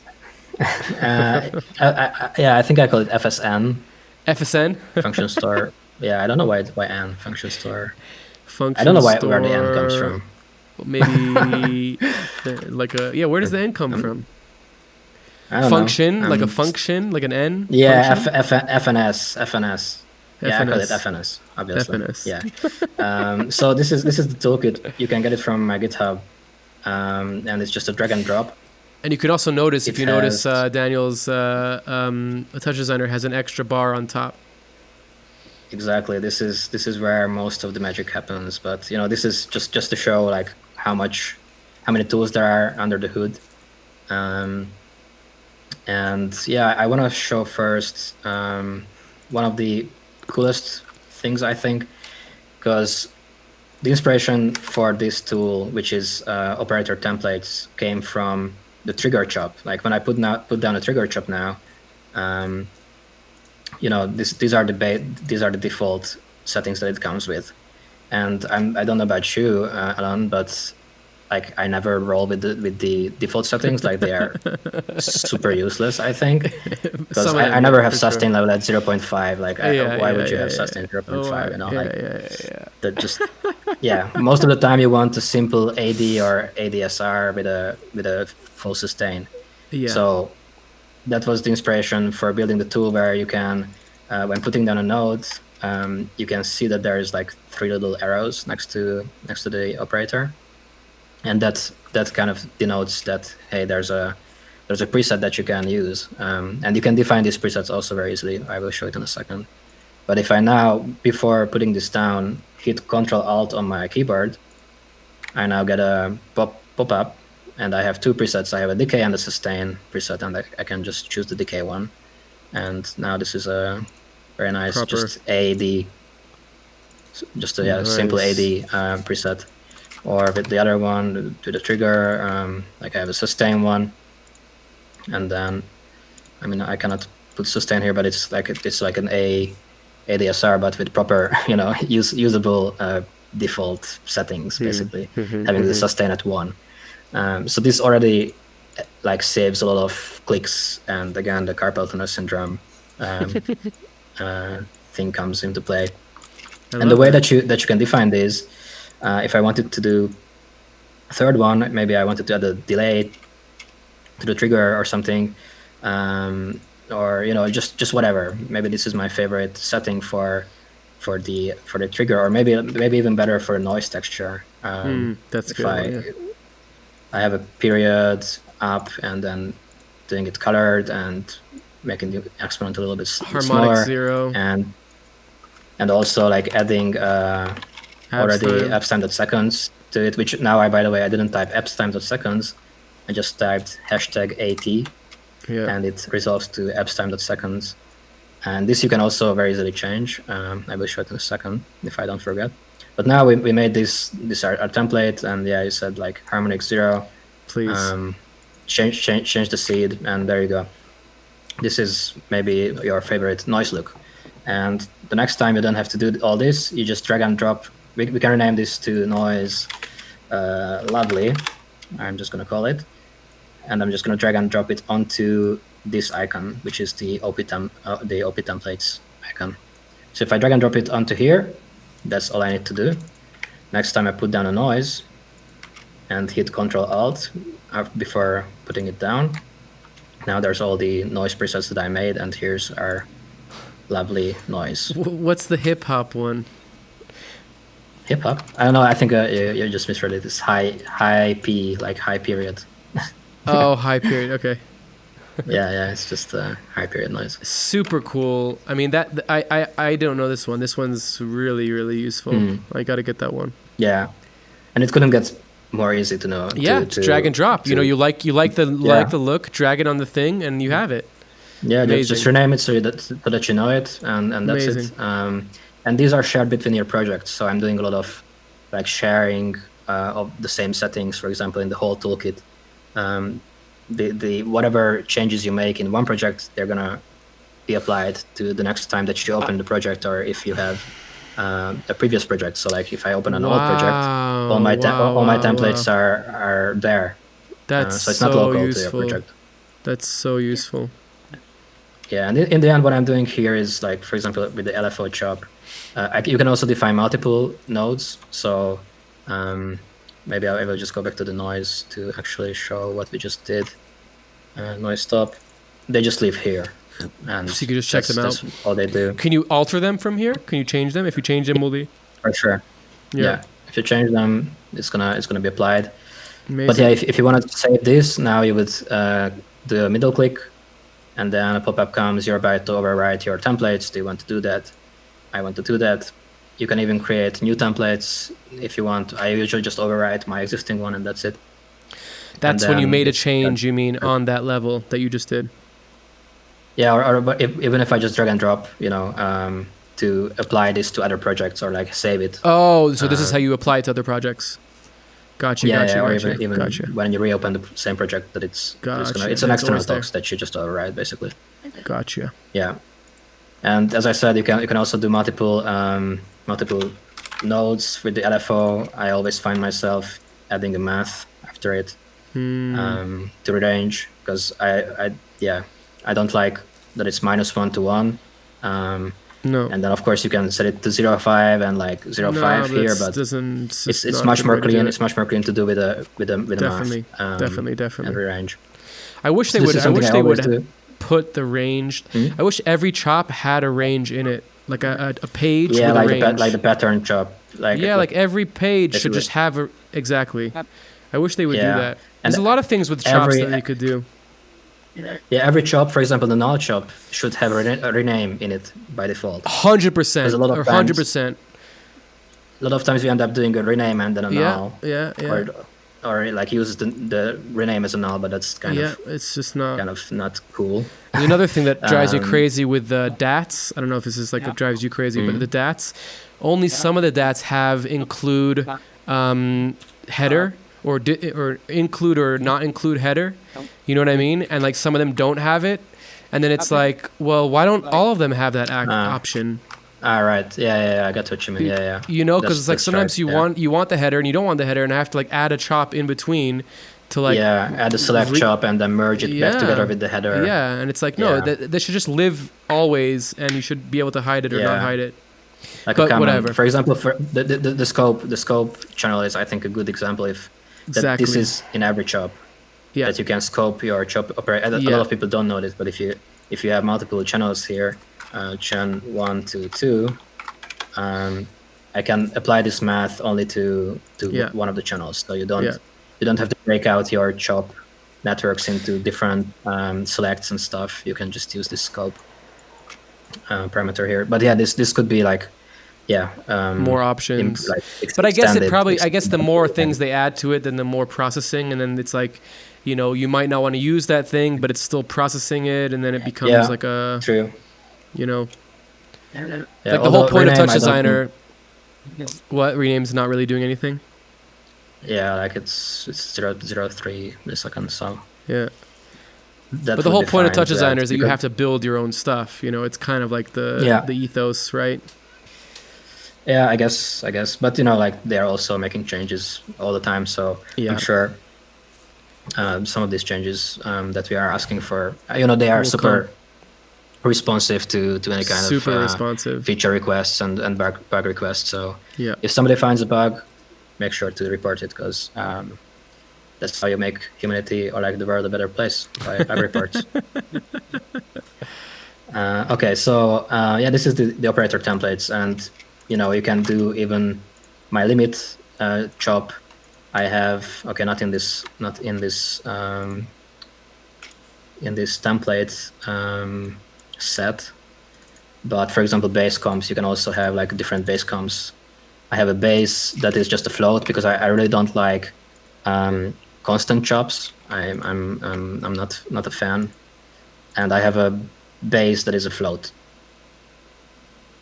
So you can go like really customize with what kind of templates you want to define. If you want to learn more, I have a full tutorial on this, but that's the gist of it basically. That's the basics, and that was just one tool. I mentioned Let's just a see second more. ago. Let's see more. Yeah, I mentioned a second ago the kind of abbreviations that I implemented. So like hashtag AT would go appstime.seconds. I can go hashtag AF as appstime. No, it's like middle-time.frame / middle-time.end. But you can customize this to your own liking. So in this little UI that I have, there's a bunch of things here like a MIDI mapper and an OSC mapper, so you don't have to deal with any kind of MIDI chops. You can drag and drop parameters here and move a knob on your MIDI keyboard or like a MIDI A listen controller. like a listener almost. The like only it's just an auto learn function basically. auto learn. And then Yeah, and then I don't have any MIDI controllers now, I think, connected or like set up. But then, you know, it's just I drag and drop, move a knob, and it's already linked here. Yeah, that's one thing. But yeah, I wanted to show the hot strings. So it's just a table. And for example, if you find yourself typing parent.parallot, which you do, you can just use hashtag PP, for example, or parent.project is hashtag capital PP, yeah, for example. And you can define whatever you want here. It's just a new line, and then adding the abbreviation and then what it expands to. So yeah, you said you use this, right? Yeah, that I use this one. Do you define your own abbreviations, or No, you just roll with the hashtag AT? I just like the AT, yeah. And the parent, I use the parent sometimes if I remember, but it's like the muscle memory is so annoying, you know. It's like it's just so like so fast, but it's like, yeah, I guess, you know, the AT I do use more often because it's a you know, I always fucking forget the capital or the thing, and then I end up having to go back and redoing it. So AT is easy. Yeah. But it's really useful. The reason that I also don't use hashtag PP a lot, because so yeah, this is something that I really think, and I think derivative will improve, is the parent component customization. So very important when you're building your visuals that you build smaller networks inside your networks as base comps, and then expose only the parameters that are important or exciting, you know. So, you know, normally you would have to right click here, go to customize parent component, and then you would drag and drop your stuff here. And then do you want the bind, or do you want the expression? Let's say expression, and let's say for this I want the bind. Fine. But again, this was for me it's too many steps, because if I'm just, you know, building a network and I quickly want to expose something, I don't want to open up the right click menu and find this thing here. First of all, I have this built into my mouse. You mentioned like a multifunctional mouse and having these things on the mouse. Yeah, it's kind of the undo for me is definitely now muscle memory that I used my mouse for. It was very easy to adapt to it for me. But also I have a button that I just click and it opens up the parent component editor. That's super but nice. It's personal. But then you also you don't need to do that. You can just drag and drop your parameter onto this button on the right most, and it's already it's already mapped. Is that new? That is fucking killer. No, this was one of the first. Really? I missed that one. Yeah. Okay, I'm downloading it now. But Can it's we not stop the separate. podcast so I can download this? Exactly. Yeah. And you can even do like if you have the bloom, for example, like the old school bloom, let's say. By the way, this is also an addition. This is from Yitaro Yi-chan. His search, like a palette search function, palette, like a search palette. Yeah. This is also built in. So if you have, for example, it's not the bloom now, but you have like a subcomponent that you wanna now expose to this parent, because, you know, maybe you're building like a master control for your whole visual scene, and maybe this is like a super important and maybe not as many parameters, but to easily then promote this to the parent, I can also just drag and drop it onto here. And now all the parameters are mapped and are available. Wow. Here. That's awesome. Like that's like kind of like almost like the tool that you built for me. Just with the drag and drop. Yeah. Promoting the parameters up one level. Yes. Yeah. Super cool. Exactly, So basically it's that. Contextual, so wherever I am, it's going to add it to the component that I'm inside of. And does it make new pages, or does it define new pages? If I mean, that did, obviously, but if I just... Yeah. Like if you just drag and drop another component here, then like another parameter, it will add it to the custom always. Custom, if it's just okay. Simple. And then you can just rename the custom to whatever you want. Yeah. So and if I would rename the custom to something else, would it make a new custom page? Yeah, exactly. You know what I mean? So that's It like always- if I finish with that, I can change it to a different page and then start making a new one. Yeah, exactly. You can do that. Yeah. Oops. Why doesn't it do anything? Yeah. So now if I do this, it's gonna add a new custom page here. Nice. That's so that saves like. That's really great. That's really great. That should be built into TouchDesigner, like as a fucking Yeah. right click any parameter and do expose to custom or something or whatever. Yeah. Also that would help. But also, by the way, if you drag and drop onto here, like onto the I don't know what it's called exactly. It's the Parent or whatever world the space fucking pane navigator. The pane navigator. Yeah. Pane Navigator. Yeah. Yeah. That works- So if that I works drag and too? drop, yeah, if I wanna expose this to each parent, so like maybe I'm like super deep in here or whatever, wherever, I don't know, and I wanna expose it to a parent's parent or you know somewhere up the line, I can just drag and drop to anywhere, and then it will be now. Is that Edit here. is that a TouchDesigner thing or that's you implemented that?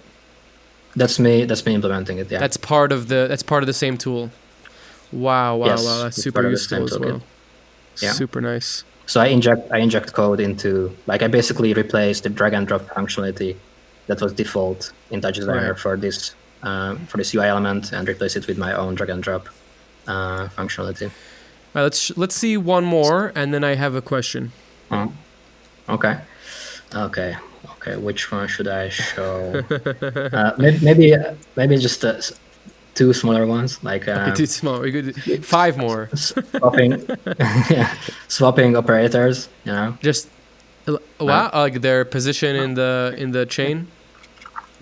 Yeah, exactly. Like if I wanna rename this after the math or whatever, I can hit this little swap button up here or Alt Shift S hotkey. And you know, usually this would take a lot of time to switch. Oh yeah, around. I do that all the fucking time. It's annoying Come as on, fuck. like, and especially I made an error of yeah, and then this, and then that, and it's just a lot of clicking. like yeah, exactly. Instead, it's just one hotkey. That's great. Got your Super nice. yeah. Does that work for Maybe things that aren't connected in the chain, or does it have to be connected in the chain? Yeah, they have to be connected. Now they just got connected by doing it. Yeah. Interesting. Yeah. There's also this thing that I find super useful. It's a global reset. So a lot of times what you see people doing is they have like a keyboard in chop, and then, you know, having this, let's make a null, let's be proper, and then this is connected to the LFO's reset, and maybe you have a feedback, and you know, this goes everywhere, right? Yeah, So yeah. this can go many places that you want to reset. And instead of that, there's just this thing up here. It resets everything in your network that can be reset. So it looks through all the operators that have a reset parameter, and it pulses that reset at the same time. That sounds dangerous. Can be, yeah. That sounds I think dangerous. this is I'd be so definitely scared not to press that button. Yeah, I think this is more like during development. It's like, I use it a lot. Like It's use very it every time. useful. It's also my mouse. You know, like if I nudge my scroll wheel to the left, it resets everything in my network. And It's useful if like spam you this a ton. to not have to like throw down a keyboard in. That's like nice if you just have a Yeah. feedback network and you're just developing it, not have to throw that down. I like that. Yeah. And But you this know what is I mean? also, Like that could be customizable, scary. so- It could be scary. yeah, you can for that reason. There's you can define exceptions. So for example, Gotcha. if you would reset CamSnapper, then it would cause issues. It would be very So sad. if you ever find any kind of component that has a problem with this reset please component, then you can just add a new line here and follow this pattern. So that is saying any node that's called CamSnapper, don't touch me. Yeah, exactly. Okay. Yeah. Gotcha. And also, you know, you can turn this off for all kinds of. You can turn it on for there you trails go. or. So this is every operator type kind of There you go. listed here. I'm gonna have a lot of work to do when the pops come out, because I will have to. Oh yeah, you have to add expand a whole bunch of lot stuff. these tools. Yeah. Yeah, I want to show something that Greg actually added to the toolkit. Hell yeah. He added this. It's a operator filter. Huh. So a lot of the families have IO, like a lot of IO operators. So like, Input output. Things like MIDI or NDI or TCP/IP, or with the chops, like especially the chops, you have all the OD stuff, the NCAM, which is just a pro thing, Z, like these things you don't normally use when you're just building a simple visual. So you can turn on these minus IO, and it will get rid of all the IO operators. Awesome. So this is something that Greg wanted to put in the TouchDesigner for a long time, and my toolkit was his avenue to finally get it out in some way to the public. So is there like, because you obviously talked to them about it, like is there like a reason, or I should say, is there like a mechanism for like taking some of these really useful things and having them defaulted inside of like that filter thing? Why is that not like a ship with the, why doesn't it ship with the build? Good question. I don't know the internal workings of derivatives, so I don't know like there must be some. I'm not sure, like I worked at some companies where things were moving very slowly, and people were stubborn about changes in the product or whatever. I don't know how derivative is handling these kind of situations or what their internal communication is like, but there must be a reason why it's not in there. Maybe like probably it's also just not a priority. Yeah, not a priority. I was gonna say I can understand like not implementing everything, but like especially if Greg's designing something, like why wouldn't it be? Yeah. But I guess like when they implement something into the build, it's probably like thoroughly tested, has to go through a lot of different like checks and balances, and it's like you're probably right. There's probably something that they don't. What? Yeah, that doesn't always seem like. Like if I worked at derivative, the first thing I would do is build kind of I don't know if they have it, maybe they have it, but kind of like a unit testing. They must system, have something like that. They must. I hope. Sometimes it doesn't. It's such feel a like small team. There's things. It's such a yeah, but sometimes you find bugs that are super obvious after the release, and somehow they don't see it, and then there's a hotfix out. So that's why I'm thinking that there's maybe not so much auto like regression testing. Yeah. Yeah, that would be my first task. Okay, so there's a ton that I could talk about, like just very quickly. Also, we can continue. We can continue. We have time. We're all good. We have all night. Great. A lot of times when I wanna search for a ramp chop, like a ramp pattern, you have to type pattern, and then the ramp is in here. Cool. But if I think about data, to me the ramp top is the same as the pattern chop, right? Just with visual the ramp setting, right? It's this is exactly the same thing. Yeah. So when I'm working with chops, I start to type ramp because I want a ramp. But by default it wouldn't highlight you the pattern. Right. So I also built this kind of a search. I don't know how I call it, like a search. What is it? Optimization? Search words. Search words. Yeah. So it's also just a table nice. of like the operator type, and then the words that you want with a comma. So yeah, for example, if I type music, audio filing, perfect. Thank you. Nice. I love that. That's so useful. This comes from .simulate. Sorry. What dot simulate? Yeah, Lyle. The next thing that I wanted to show. So, what did you want to say? No, I was gonna say that like when you're having like late night brain farts and you're like, what is that node called? What is the node called? It does this, and you're like, exactly. Go to Google and search that thing to find out the name of the thing. It's like, Yeah, and I think you do it a lot. For example, triangle. Like there's no I triangle. always have so- that with SOPs of like square or cube, and it's like, what is it? What's it fucking Yeah. called? Oh, box. Oh Square. yeah. There you go, square. Here's square. It's rectangle. same thought. So .simulate also contributed. So if you type MFI, and this is kind of like a Houdini thing, it takes the abbreviation of movie file in, or MFO Nice. is movie file out. That's Just awesome. a small addition. Super nice. There's Shout a out ton .simulate. of stuff. Exactly, super cool guy. Yeah, Like randomizing operators. This is kind of that's cool. That's like kind the of- 404 kind of cool. zero thing.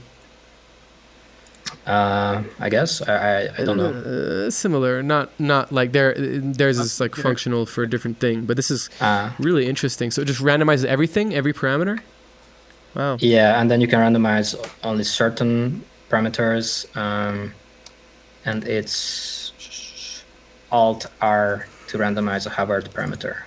So like these also have tooltips. If you hover over them, they give you more information of the hotkeys available. Let's see if this actually works. Okay, it's bringing up my NVIDIA overlay. Actually, the Alt R. Yeah, that's what I have the But problem one with with Tommy's Alt R yeah, because yeah, it brings up the Yeah. fucking shadow. Yeah, That's I need to change that. Yeah, small thing like disabling the background grid.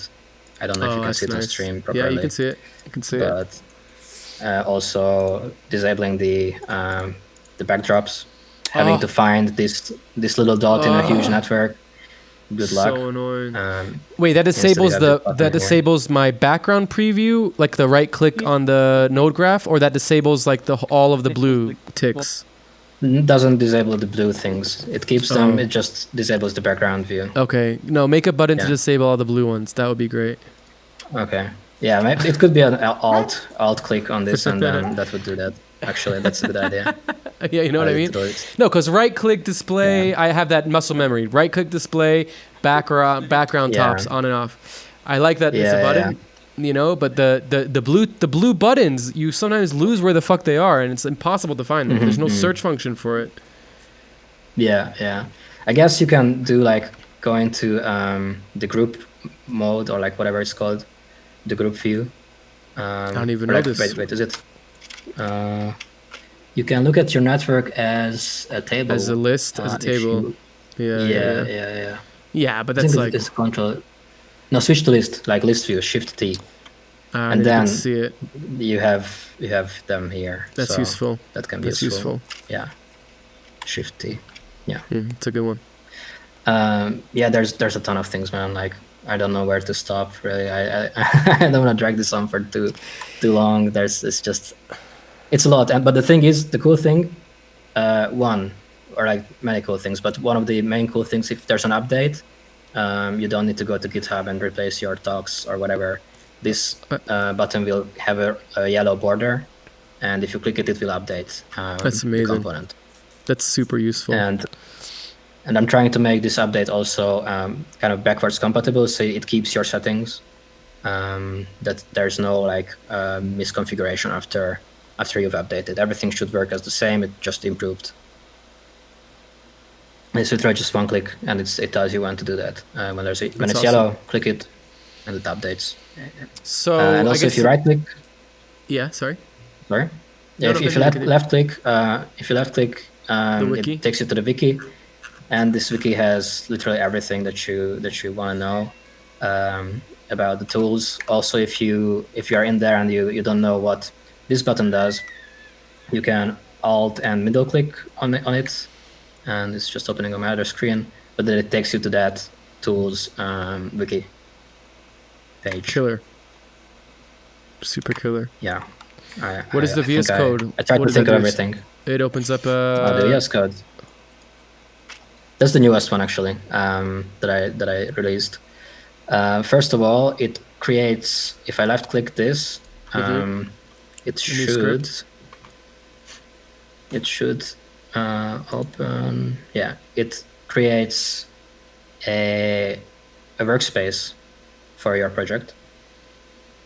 So that all your It'll- subfolders are here.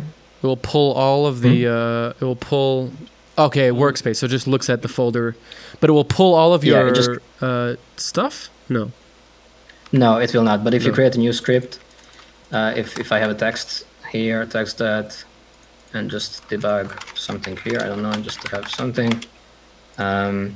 If I now, let's see what I need to do. I just made this so I'm not too. Sure. I haven't used it a lot, but it's so like if I shift left click on this, then it will add it to my workspace under scripts. Nice. That's useful. So I can populate my external scripts into this scripts Very folder. nice. Or you can also, for example, if I click it again, or it's Ctrl-Shift-E, by the way, so it's Ctrl-Shift-E, will externalize the script, but it tells me, hey, this is now already externalized. Do you want to give it a new name, or do you want to overwrite the existing one?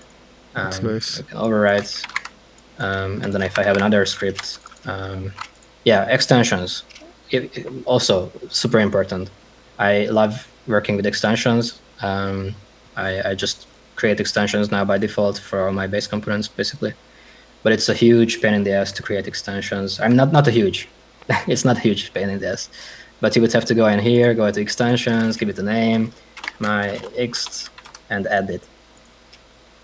And now we have this code here, which is like most of it you delete by default. You also don't need this, you don't need this. You also don't need this. So already you had to do a lot of things to kind of get a clean starting point for your extension. To You me, want to this is explain too much. what an extension is quickly? Oh yeah, sure. Yeah. So basically, this can create a Python interface for your components, and also help you organize your Python code inside your component to one code base. And it's very important when you have, when you have 10 different chop executes, or like you have chop executes and panel executes, and like everything has to work together as one logic. You organize your code into extensions instead of having them all in separate scripts. And there's also added benefits of having a storage here, so you can store values in attributes. And there's a bunch of benefits. If you want to learn more, I just did a workshop 2 weeks ago at the Node Institute on Python, intermediate Python tricks in Touch. So yeah, that's a quick breakdown of extensions. But yeah, as I said, it's just too much work to define this. So instead, I've made kind of a hotkey here. If I Alt-Shift-click on this icon, it brings up this add extension pop-up. I can name it my Ext. There you go. I can immediately externalize this into my workspace, into my VS Code workspace. And I can start typing my code here. And it also has a default callback for the parameter changes. So for example, if I want to react to this amplitude change of the noise, do we still have this noise here? Yeah. If I wanna do something when I change this value, normally you would have to put down a chop execute or like a parameter execute, right? And then write your code here. And also, yeah, populate this dot or whatever, and then type here amp. I believe it's called amp, yeah. And now you can start writing your code.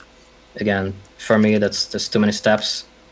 My extension has a default callback, which I just need to define here. Define on amp, self, and value, and I can do whatever I want with this value in my extension code. So if I change this, it's gonna by default do that callback. Similarly, if I want to react to this exponent, I can type def on exp. So it's on and the parameter name, and it's written also here. And if I want, I can get also the parameter, the value, and the previous. As like it's usually in the chop execute, for example, Right. And use those. So it's flexible to what you want to use from the. So it's like almost Yeah, but so the extension is, but you would only have one extension per component, right? Per comp. Yeah, you can have more. You can have more? Nothing is stopping you from. Yeah. But it's like, sorry. Hmm? No, I continue. normally don't have more than one Right. extension. And it's personally. like basically like almost like a master script where you would, you know, if you had a lot of individual script, like you were saying before, like a chop execute or a dat execute, it's kind of a way to amalgamate them into one place, so it's cleaner and you can share things back and forth without having to go back and forth, basically. Yeah, you can have a common. They have a common understanding. They have a But common. how do you define like storage?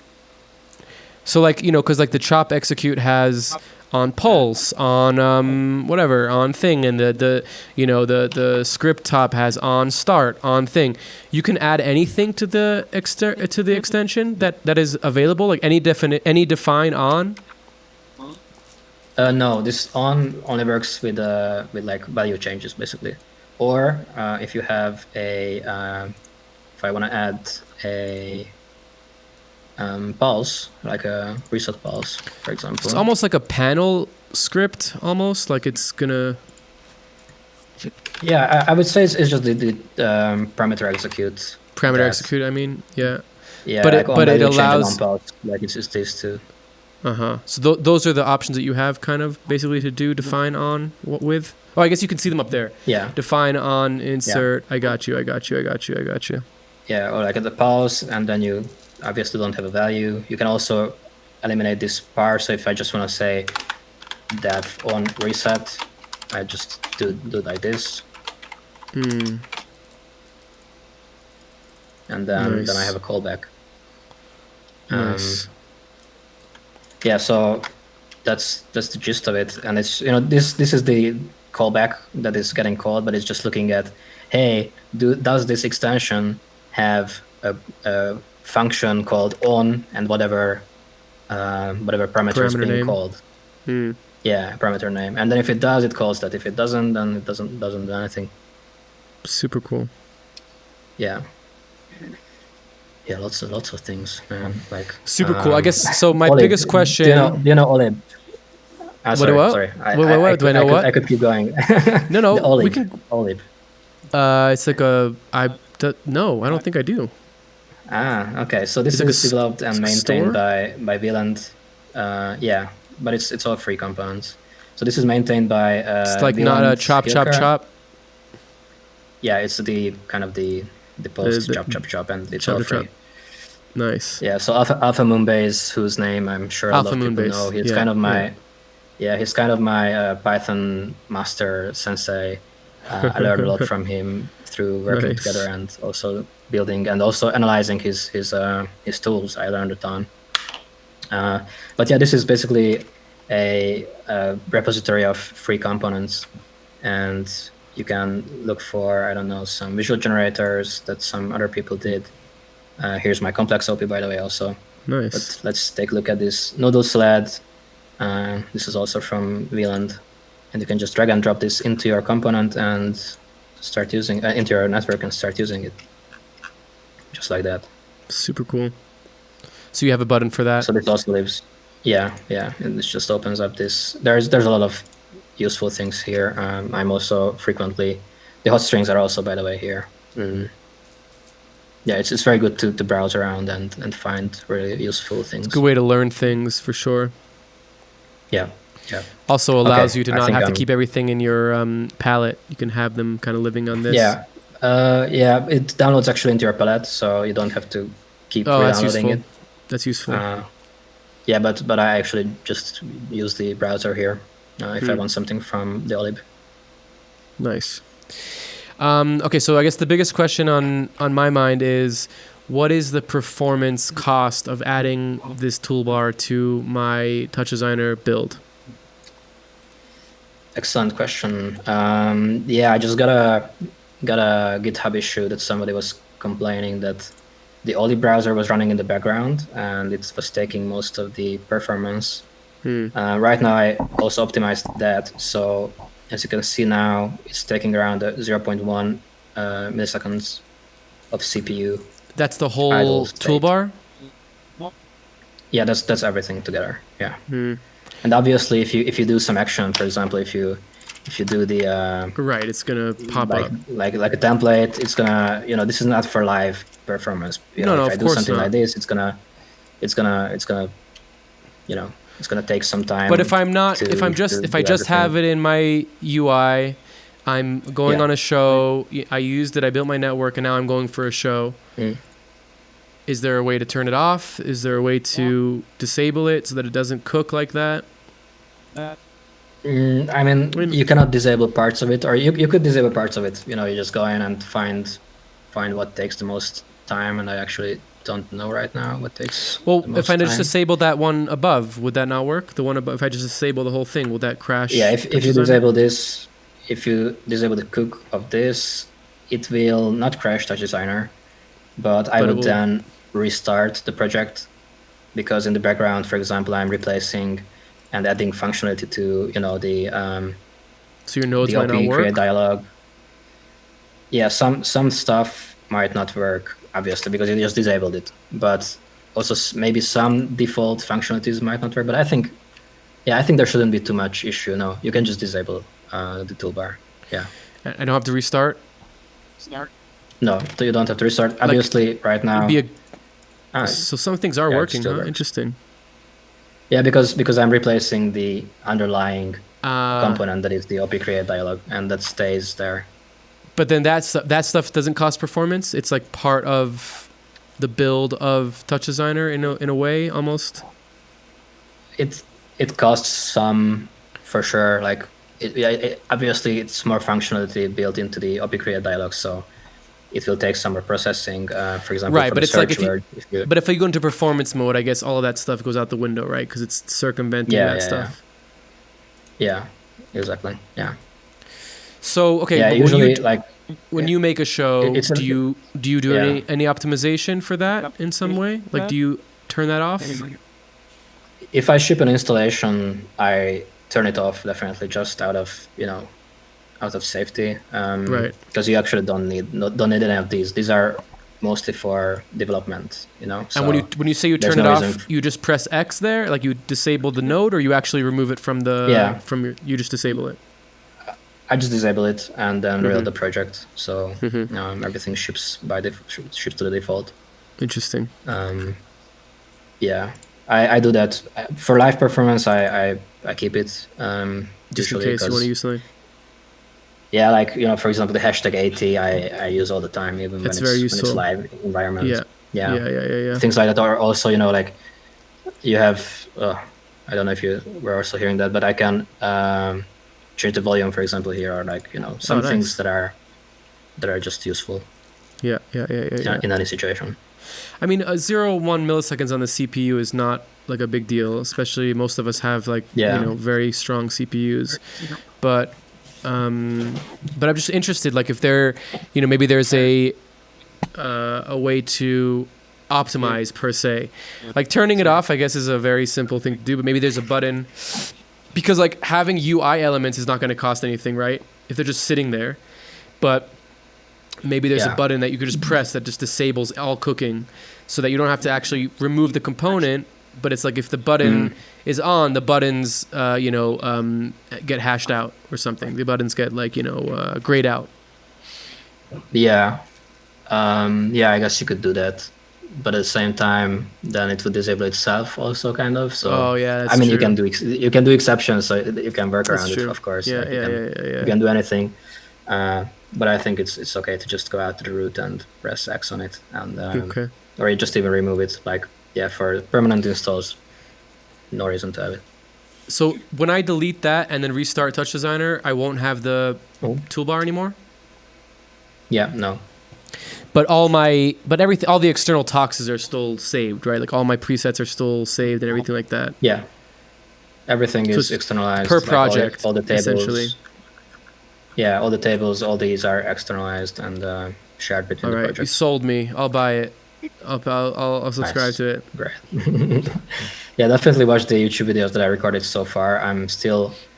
I recorded 3, I think, by now, or maybe just 2. But I started adding more more features to it. So I'm still behind a few videos that I should release about the toolbar. But everything is in the wiki, so just give it a quick read, and just skim through it.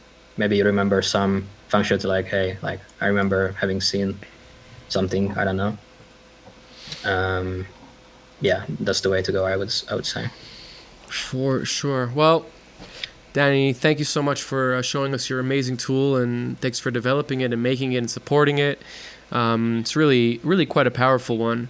You know, it's not that I wasn't convinced before, I'm just lazy. But now I realize that this will help my laziness, actually make my laziness better. So my brain is now on board. Great, I'm happy. And also, I hope I sold it to the listeners. Or the viewers. Without a doubt. I'm like thinking now, like I want to tell everybody, like, oh, you gotta like, because there's like one feature is like one friend wants, and one feature another friend wants. You know, like so many little things. Yeah. So it's and I'm always open to suggestions, like on the GitHub issues tracker or whatever, or just on my Discord or Instagram. Just write me if you want a feature. If I like it, I'm just gonna make it for sure. Hell yeah. And you know, if it clicks, I cannot get my mind off it. We're gonna. We'll have a link in your links. We'll have one directly to the GitHub page, so people can find it really easily. Nice. All right, so we're gonna jump into our second portion now of the interview. How are you feeling? You good? You feeling good? You tired or? Yeah. Okay, cool. I still have my Dunkin' coffee. So. Nice. At 2 a.m. At 2 a.m., yeah, you can be able to fall asleep. You can be up for the whole night. So, okay, so I have a bunch of stuff that I want to talk about, and you know, we can definitely, you know, if you don't feel like it's interesting or you know whatever, we can just move on to the next thing. But I want to start off first of all with kind of music. Because we didn't really get a chance to talk too much about it. We did talk about like your origins of music and kind of like how you started, but I'd love to know, like, you know, what does music mean to you? You know, what is your approach when you design music or when you write music, when you compose music, I should say? And, you know, now that you're an audiovisual artist, is there an element of music when you compose it that is like visual to you? Do you almost have like built-in synesthesia? You know, like what is your, you know, it's a very unique place to be where you're a musician first and an audiovisual artist second, but it's like you're the same, you know, you're both the same thing the whole time. Yeah. So like how does that meet you? Like what has been your journey with that? Yeah, I think by default I always had this kind of built-in synesthesia, as you said. Not so explicitly, like not that I can immediately visualize something in my head when I listen to something, but definitely when I'm writing, I think emotions, I think in, you know, movement of sound. So that is inherently there.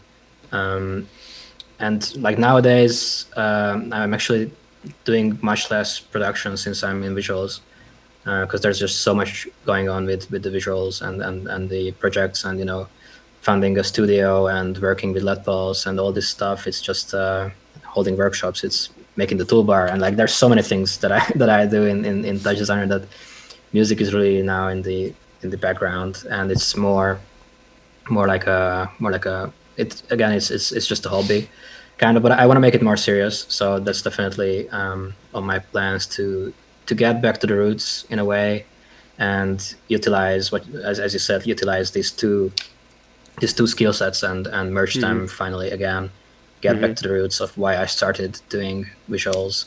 I'm getting to the point where I can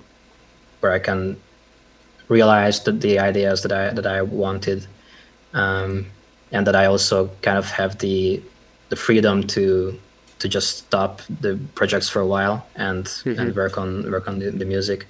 But it's always very hard to stop working on projects. I'm training myself to not do as much, but they just keep happening. They keep coming.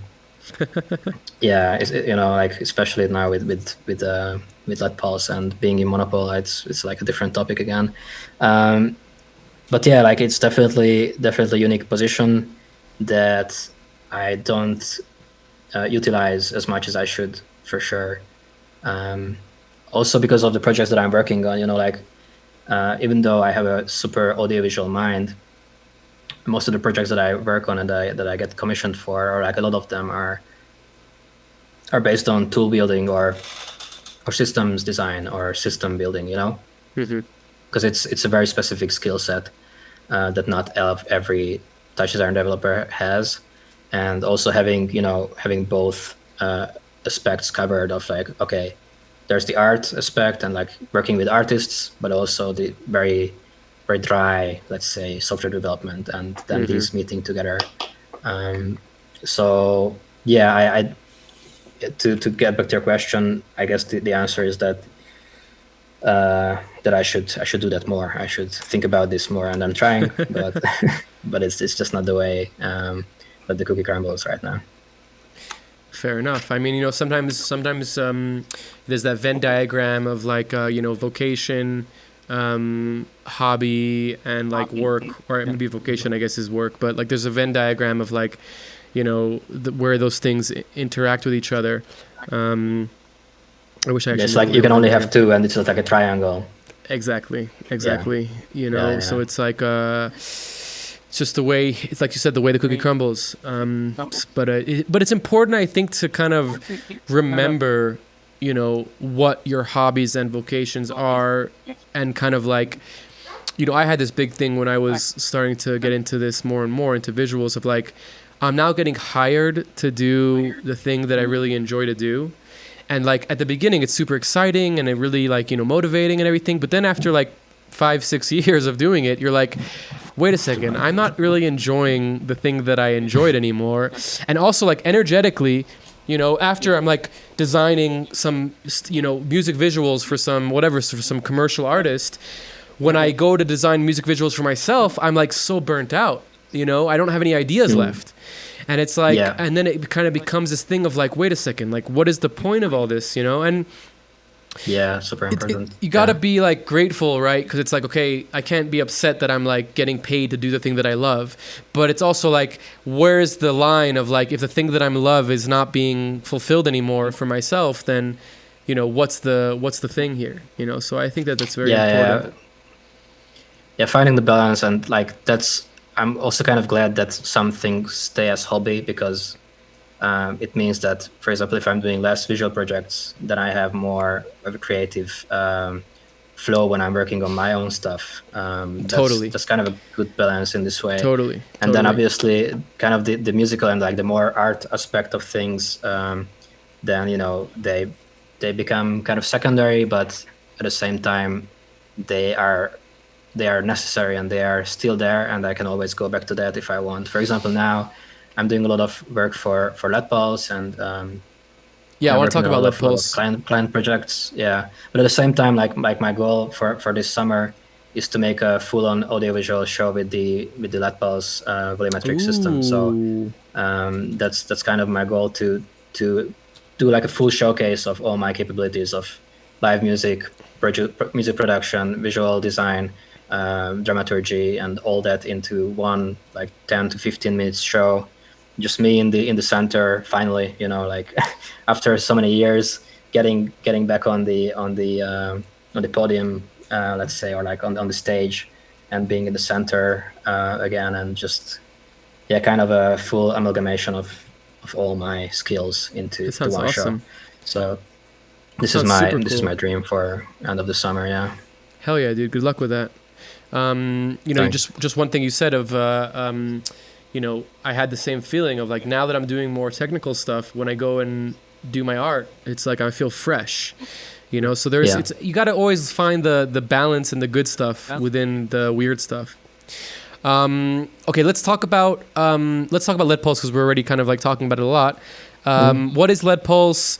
What is your connection with LEDPulse? What have you been doing with LEDPulse? And I'm just going to show, while we talk about it, just a little bit of what it is. Mm-hmm. Yeah. So LEDPulse are this company that create this hardware, but they are not just a hardware company. They create shows. They're creating art. They're directing art and installations and all that. But they created these amazing hardware modules that are volumetric LED modules. You can showcase 3D content like you could never before in this system, and it's super easy to work with. Like, I cannot stress how easy it is to work with. Hopefully, I will be able to show some examples.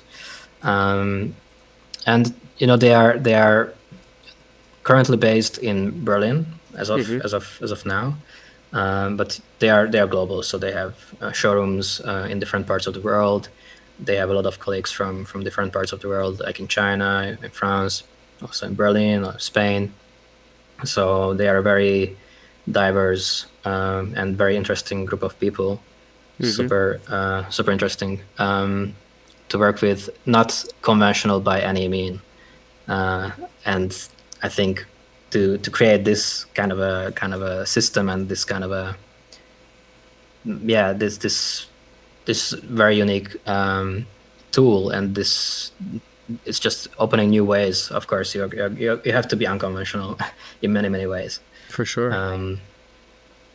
But yeah, No, I was going to say that I got to see it in LA when they came here. And, it was really one of those things that like, oh yeah, volumetric LEDs, sure, okay. Like one of those kind of like eye rolls.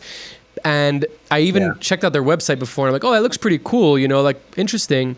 It's really one of those things that you have to see in person, because it's like the perspective change that happens when you're walking around it is so immersive. Like, it's so interesting how powerful it really is. And I was really impressed. They had this. The demo that really blew me away was a face. They had a Kinect set up, and like somebody was like, you put your face in, and it kind of like you can see your face. Yeah. Just seeing like a huge, like massive representation of like a face in real time moving, I was just blown away by it, and I thought it was super, super powerful. The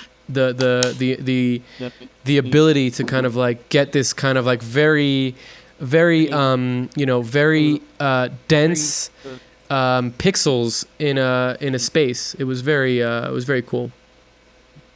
Yeah. It's definitely something that you have to see live to get the full experience. And you can work with them like kind of architecturally. So if you go back to the Instagram post that you were sharing, like these examples that you showed, like they are just in one block, but here in Monopole, they are scattered around in a huge space. Find you have a great pair. This one is great. Yeah, you have to like think totally differently and work and think in a space and think almost like an architect of some sort, to feel the space and to play with the space and the lights that also work together with the actual physical space that you're in. So it's almost like light design, but it's totally unique from a totally unique perspective and way. And again, working with these with the software system, and it's a big part thanks to Joseph Peltz, who you should also have on the podcast, by the way. Yeah, I've been trying to. Yeah. He's very busy as well. I mentioned it to him a few days ago, so I'm planting nice. some You mentioned it seeds to him. also. Awesome. Yeah. I've reached out to him already. Nice. So that's kind of LEDPulse. It's a bit. No, sorry. Continue. Yeah. So that's the system, but there's a lot of story building that they do also around the company and how they want to represent arts and okay, that was nice. So there's like a big story building element to it, and that I cannot replicate the same kind of the way that the director Danilo can talk about these modules. Is just maybe it would be also interesting to talk to him. Yeah, for you. Sure. We didn't really get a chance, but do you want to quickly jump into something of that you've created for them? Just like as like a little side set. Yeah, sure. Because it is interesting, like just to, like you said, just to understand the spatial aspect of it. Like, how do you even design for something that's so three-dimensional? Projection mapping is three-dimensional, but it's flat at the end of the day. So you're designing in 3 dimensions, but you're outputting in a flat dimension. 360 video, or even VR and video games. You're designing for a 360 degree viewpoint. You're still viewing it from one perspective. This is very unique because it's like it's almost like AR, but again, AR is always projected as a 2D thing. Like you're designing augmented reality designs, but that's being viewed from any space. I don't know. It's a very, very unique type of approach to design. So I think that'd be cool to see. I'm sorry I didn't bring that up when we were in your set portion, but I think the audience won't mind. Yeah, definitely. Let me just put up something in a second. Get rid of some things that I don't want to show. Okay. So a little backstory. I'm gonna bring it up on the screen now. So a little backstory. This is the community patch that we gave to the participants of the 2024 TD meetup in Berlin. So this is the official derivative TouchDesigner meetup that happened this year. And we worked together with LEDPulse, Monopol, the Node Institute, and Derivative. So our studio was part of this the event organizers. So our job was to manage the event in terms of content, bringing the ability for people to play with the Dragon themselves. So like a side note, the system is called the Dragon system, Dragon 02 or Dragon 01, depending on the version. So I'm just going to refer to it as Dragon most of the time. So this is the patch that we gave to people as kind of an example. Some very simple example contents. For example, I'm saying example a lot, but here's a SOP network where it's just a noise of a sphere, and this is it. Basically, this is how you design your things. You design them as geos, and what you do next is you drag and drop this geo onto the content page. You reload or don't reload, and then you hit preview. And once you hit preview, it's just opened on my other screen. This is what you see. So this is the model of the space in Monopol with the position of the modules, the exact position. And then you can preview your content like this. You can turn off the grids, you can turn off the outlines, and then kind of pre-visualize your content here. So and cool. If I make any changes here, I'm gonna try to work with the space I have. If I change something of this noise, make it like this, or like it's then it becomes a very responsive, very easy process of very responsive, and a very cool way of designing. Yeah, having things. a pre-visualization for something like this is so important. So important. Yeah. So like as I said, it's very easy to work with this system. You can also do instancing, obviously. So sorry to cut you off, but is the output as simple as this as well? Like, is it simple as you just connect this as your output and that's the output? It's like you previs, you're done with the previs, you just connect to HDMI and you're good? Yeah, so you see in the background that it creates kind of a 3D texture. And then they have a set of hardware and like software tools that then LED controllers bring the data to the modules. There's no DMX, there's no ArtNet. It's all custom stuff. So this is the content that we have here. It's like a very simple noise instancing. No surprises here. You can also build your pre-visualization of the content here, but you actually don't need this because we're anyway gonna pre-visualize it in the render engine. And then you reload, preview. Again, it just opened on my other screen. And then you have your beautiful instance geometry here. in the space. In the space. Super cool. So spatial design becomes very easy for TouchDesigner developers in this case, because literally you're just gonna design something in geos and whatever, and it's there. It's as simple as that, but obviously there's a lot of a lot of knowledge behind making this so efficient. Also, like I'm okay now. Now at 30 FPS. It's kind of heavy, and I have also other projects open. So this wouldn't be 30. It would be, I guess, it would hit the 50 mark normally. but to have a render engine like this work so to perform so well, it's just it's thanks to Joseph Peltz for this. T3D. Yeah, good shit. Is this available to the community, this tool? No. Currently it's not. Okay. I cannot share much of the future plans of what LEDPulse is planning, but they're planning something. Just keep your eyes open for any announcements, and you will be happy. Nice, look at that. So that's cool. So you made the content in the actual 3D space of it. Smart. Yeah, basically using the position of the. Sorry, I'm gonna bring it back. Of the using the position of the modules, to create the content. Very nice. This is also kind of optimization. For example, I do this using the position of the modules for spawning particles. If I'm doing like a rain effect, like particles falling down, obviously it's gonna be a waste of render, a waste of compute. Right, in the middle. Generate particles in between. Yeah, like there's no reason to put them here. So you can use the position of the modules also as kind of a driver. Very cool. Makes it so simple, huh? Like you don't have to worry about anything really. Yeah, I love that. Yeah. Very, very few rules to follow when it comes to content creation. Super important. Here I'm using, for example,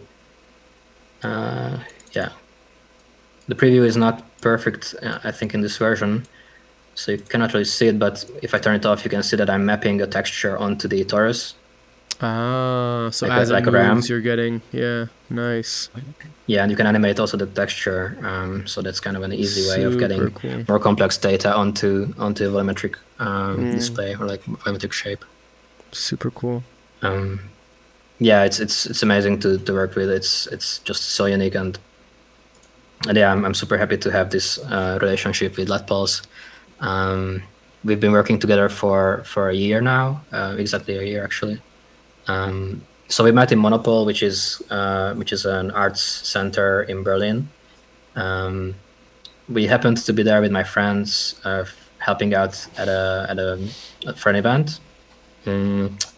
And then LEDPulse just happened to be there at the same time, so they were setting up last year's installation.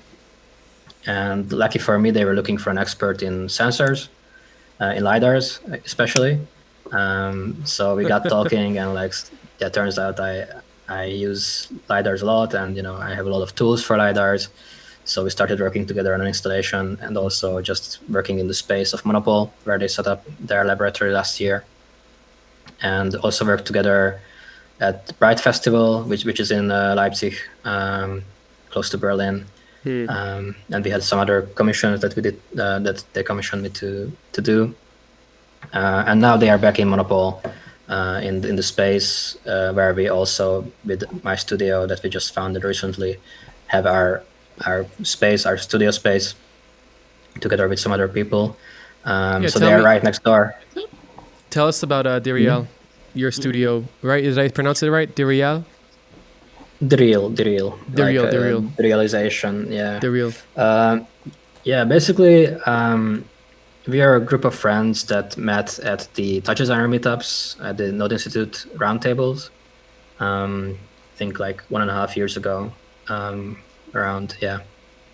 And we did some events together. We did events together and went to some festivals together. Also Bright Festival we did together with these guys. So it's two guys right now. It's Karim Hegazi. Sorry, my voice is going away. Karim Hegazi, who you might know as Chemo Slice. He does a lot of stuff with CRT monitors and kind of analog gear. And there's Stavrianos Skalidis, whose handle is Stav ______. And he also does a lot of cool things with lasers and laser mapping, mapping statues with lasers and that kind of stuff. So it's now the three of us working together, trying to fill a space in the kind of new media, like agency, let's say, or we're just trying to have fun. We're just trying to score cool projects, and it's always easier to score projects when you're a studio versus when you're solo. At least that's what we found, that bigger budget productions, they like to work more with studios, because then the responsibility is shared and they can trust the entity more than if it was just one person, kind of. And we just like working together, and we want to do cool stuff together. So that's why we founded the studio. Basically that's the gist of it. And we are now building the space, like rebuilding a space inside Monopole. Because what you need to know about Monopole is that it's a decommissioned distillery. So there's a lot of spaces that are. It's kind of like an urbex situation. So. Lots of rooms and like holes and silos and all of that. Some of it utilized, some of it more derelict, and we are now renovating the space there as we speak, almost. Super cool. Also, that's awesome. It's exciting. Part of it is one of your friends, Fry Visuals. Yeah, Romain. Yes, Romain. Yeah. Nice. That's awesome. I'm sure Sophie's hanging out there too. I think she will. So far, not so much. Okay, cool. Yeah, she's just getting her feet wet. She's getting her feet wet. Yeah. That's awesome. That's super exciting. And I hope I can make it out to Berlin this summer. We'll see if it works out. I have pretty limited time, but it seems like it might be totally worth it and a fun time. Sure. Yeah, I would love to talk a little bit about this is kind of like, the question is not necessarily, don't necessarily have to answer the question as it is, but you do work with the Connect and you work with audio, and you're working with LEDPulse is not necessarily an input, but it's kind of the same idea of like you have an array of something and you're kind of like parsing it and outputting it. What is your way that you relate to data input, and how do you kind of like amalgamate it or quantify it or quantize it? What is your kind of like approach to input data as art, input data as expression? Very good question. It's all just numbers in the end. So whether it's a texture, whether it's a chop, whether it's a dat, whether it's a sensor input, it all can be replaced with anything else in my mind. So when I think of designing interactions or designing anything in particular, I just have data in my head. I don't really care about what the source is, because it's just replaceable with any other source. It should be. And that's the fun of TouchDesigner. It lets you use any kind of data as something else. So to me, that's kind of the philosophy, I guess, that it's. So, like you said, any data is information, and information can be interchangeable. I always find the beauty of the work that we do, the generative art, is that it's random, right? It's random, but that's like, it's kind of beautiful, because is nature random? Is a tree growing and the bark and its texture of its bark growing random? Is the fractalization of a leaf, growing in and out random? So I feel like, when you look at a noise pattern, it looks random. When you look at, the wind pattern on a field, it looks random, but there's something in there, there's something in there. If you look at your brain and the signals firing, it's going to look like some crazy random pattern, but there is something going on there that's, you know, deeper. That's, you know, that's multifaceted, multidimensional, you know, and this is kind of like a little bit spiritual, maybe, like, you know, the idea that code, right, is a interface to another dimension, or interface to the spirit, to God, whatever you want to call it. You know, I don't subscribe to any word, but it's like I really believe that, because I feel like, you know, and this kind of goes back into, you know, simulation theory and things like that. Like, I don't feel like simulation theory is denouncing God. I feel like they kind of exist together. Yeah. You know what I mean? Like, it's not about a designer per se, or a coder per se, but it's like, what is a simulation? When I have a psychedelic experience, when I have an altered state of reality, I'm leaving the simulation? Am I entering the simulation? Like, those things are just words, right? That we don't have really good ways of expressing them higher than that. But it's like, multi-dimensions, other planes of existence, and simulations all kind of amalgamate into one. So then when you think about, like, okay, when I'm playing a noise pattern to create random movement, technically I'm actually using it to paint like natural movement, or, you know, paint like sensible movement. You know what I mean? So I always like to approach it that way. And, like, you know, you could have data sculptures, or, like, you know, other types of artworks that are kind of like taking massive amounts of data and then showing them as imagery or particles or whatever, and it may seem random, and it is random, you know. And at the end of the day, can you replace those two things with the same thing? You could. Does it make a difference? I don't think so. You know, I don't think that it matters. I think that those all things are interchangeable. Yeah. It's good that you mentioned that, like, even with data sculptures, like, because everything is kind of random. Like, you take the source of like, for example, the weather, or like, I don't know, you take the source of the stock market as a data sculpture. Oh, and no, it's gonna be a 666. Of course, you could replace it with the noise, and maybe you wouldn't be able to tell the difference. But as you say, like, even those sources are kind of based on the idea of randomness, and the nature of things being random, and kind of taming this randomness is a lot of what generative art is. And it's all intention. You know, it's all intention. Like, I believe it's all intention. I believe that, like, if I bring a noise pattern in, and my intention is to, you know, create some sort of beautiful pattern, or I use a lot of noise for, like, movement, for, like, 3D objects moving in space, right? So I'll use noise to create that movement.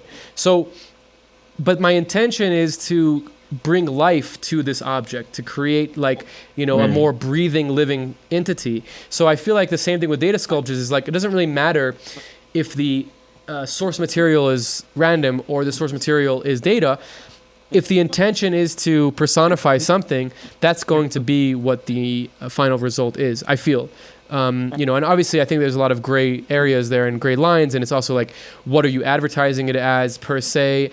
But again, like, I really believe that, like, unless your data set is, like, very specific, then, you know, randomization is part of it, because that's just how nature is, right? Nature is this extremely random thing that kind of, you actually said it so well. Like, our part as generative artists is to wrangle the randomness into, like, something. That's kind of like what the universe is doing all the time, right? Like, taking that's like this. Life that's what life is. Yeah, taking this rock, banging into this rock, and making Earth. You know. Yeah, like this molecule with this molecule, and, like, just randomly life. So I think on that note, you know, this is a good moment to wrangle the randomness and end. You know, is there anything else that you wanted to share with us or say before we sign off? Just wanted to thank you for making this podcast, because I think it's super important to talk about, you know, not only visuals but some other subjects that we touch on the matter, and just listening to other people talk and learning more about their nature and their thoughts. Apart from seeing their visuals, it's always it's always very interesting. And yeah, it makes me want to just meet them also in real life and just hang out. So yeah, hope you make it also to Berlin. Me too. Soon. Well, thank you so much, Danny, and good luck with everything, and I hope to see you soon. Thank you. Yeah, we will for sure. Wow, what an episode. Dan is the man without a doubt. Go download Function Store Tools, a link below, and upgrade your workflow experience with TouchDesigner. It's really an amazing tool, and go check out Dan's Patreon. So much amazing tools there, and so much amazing workflows and tips and tricks and all that good stuff. Thank you so much, Daniel, for coming on. You are a true friend and a really great guy, and I'm super thankful. Big shout out and thank you to Mantis Mash for the intro and outro music. And next week on the podcast, we have an amazing guest on. I'm super excited for him to be on. He's actually a VJ. See you next week.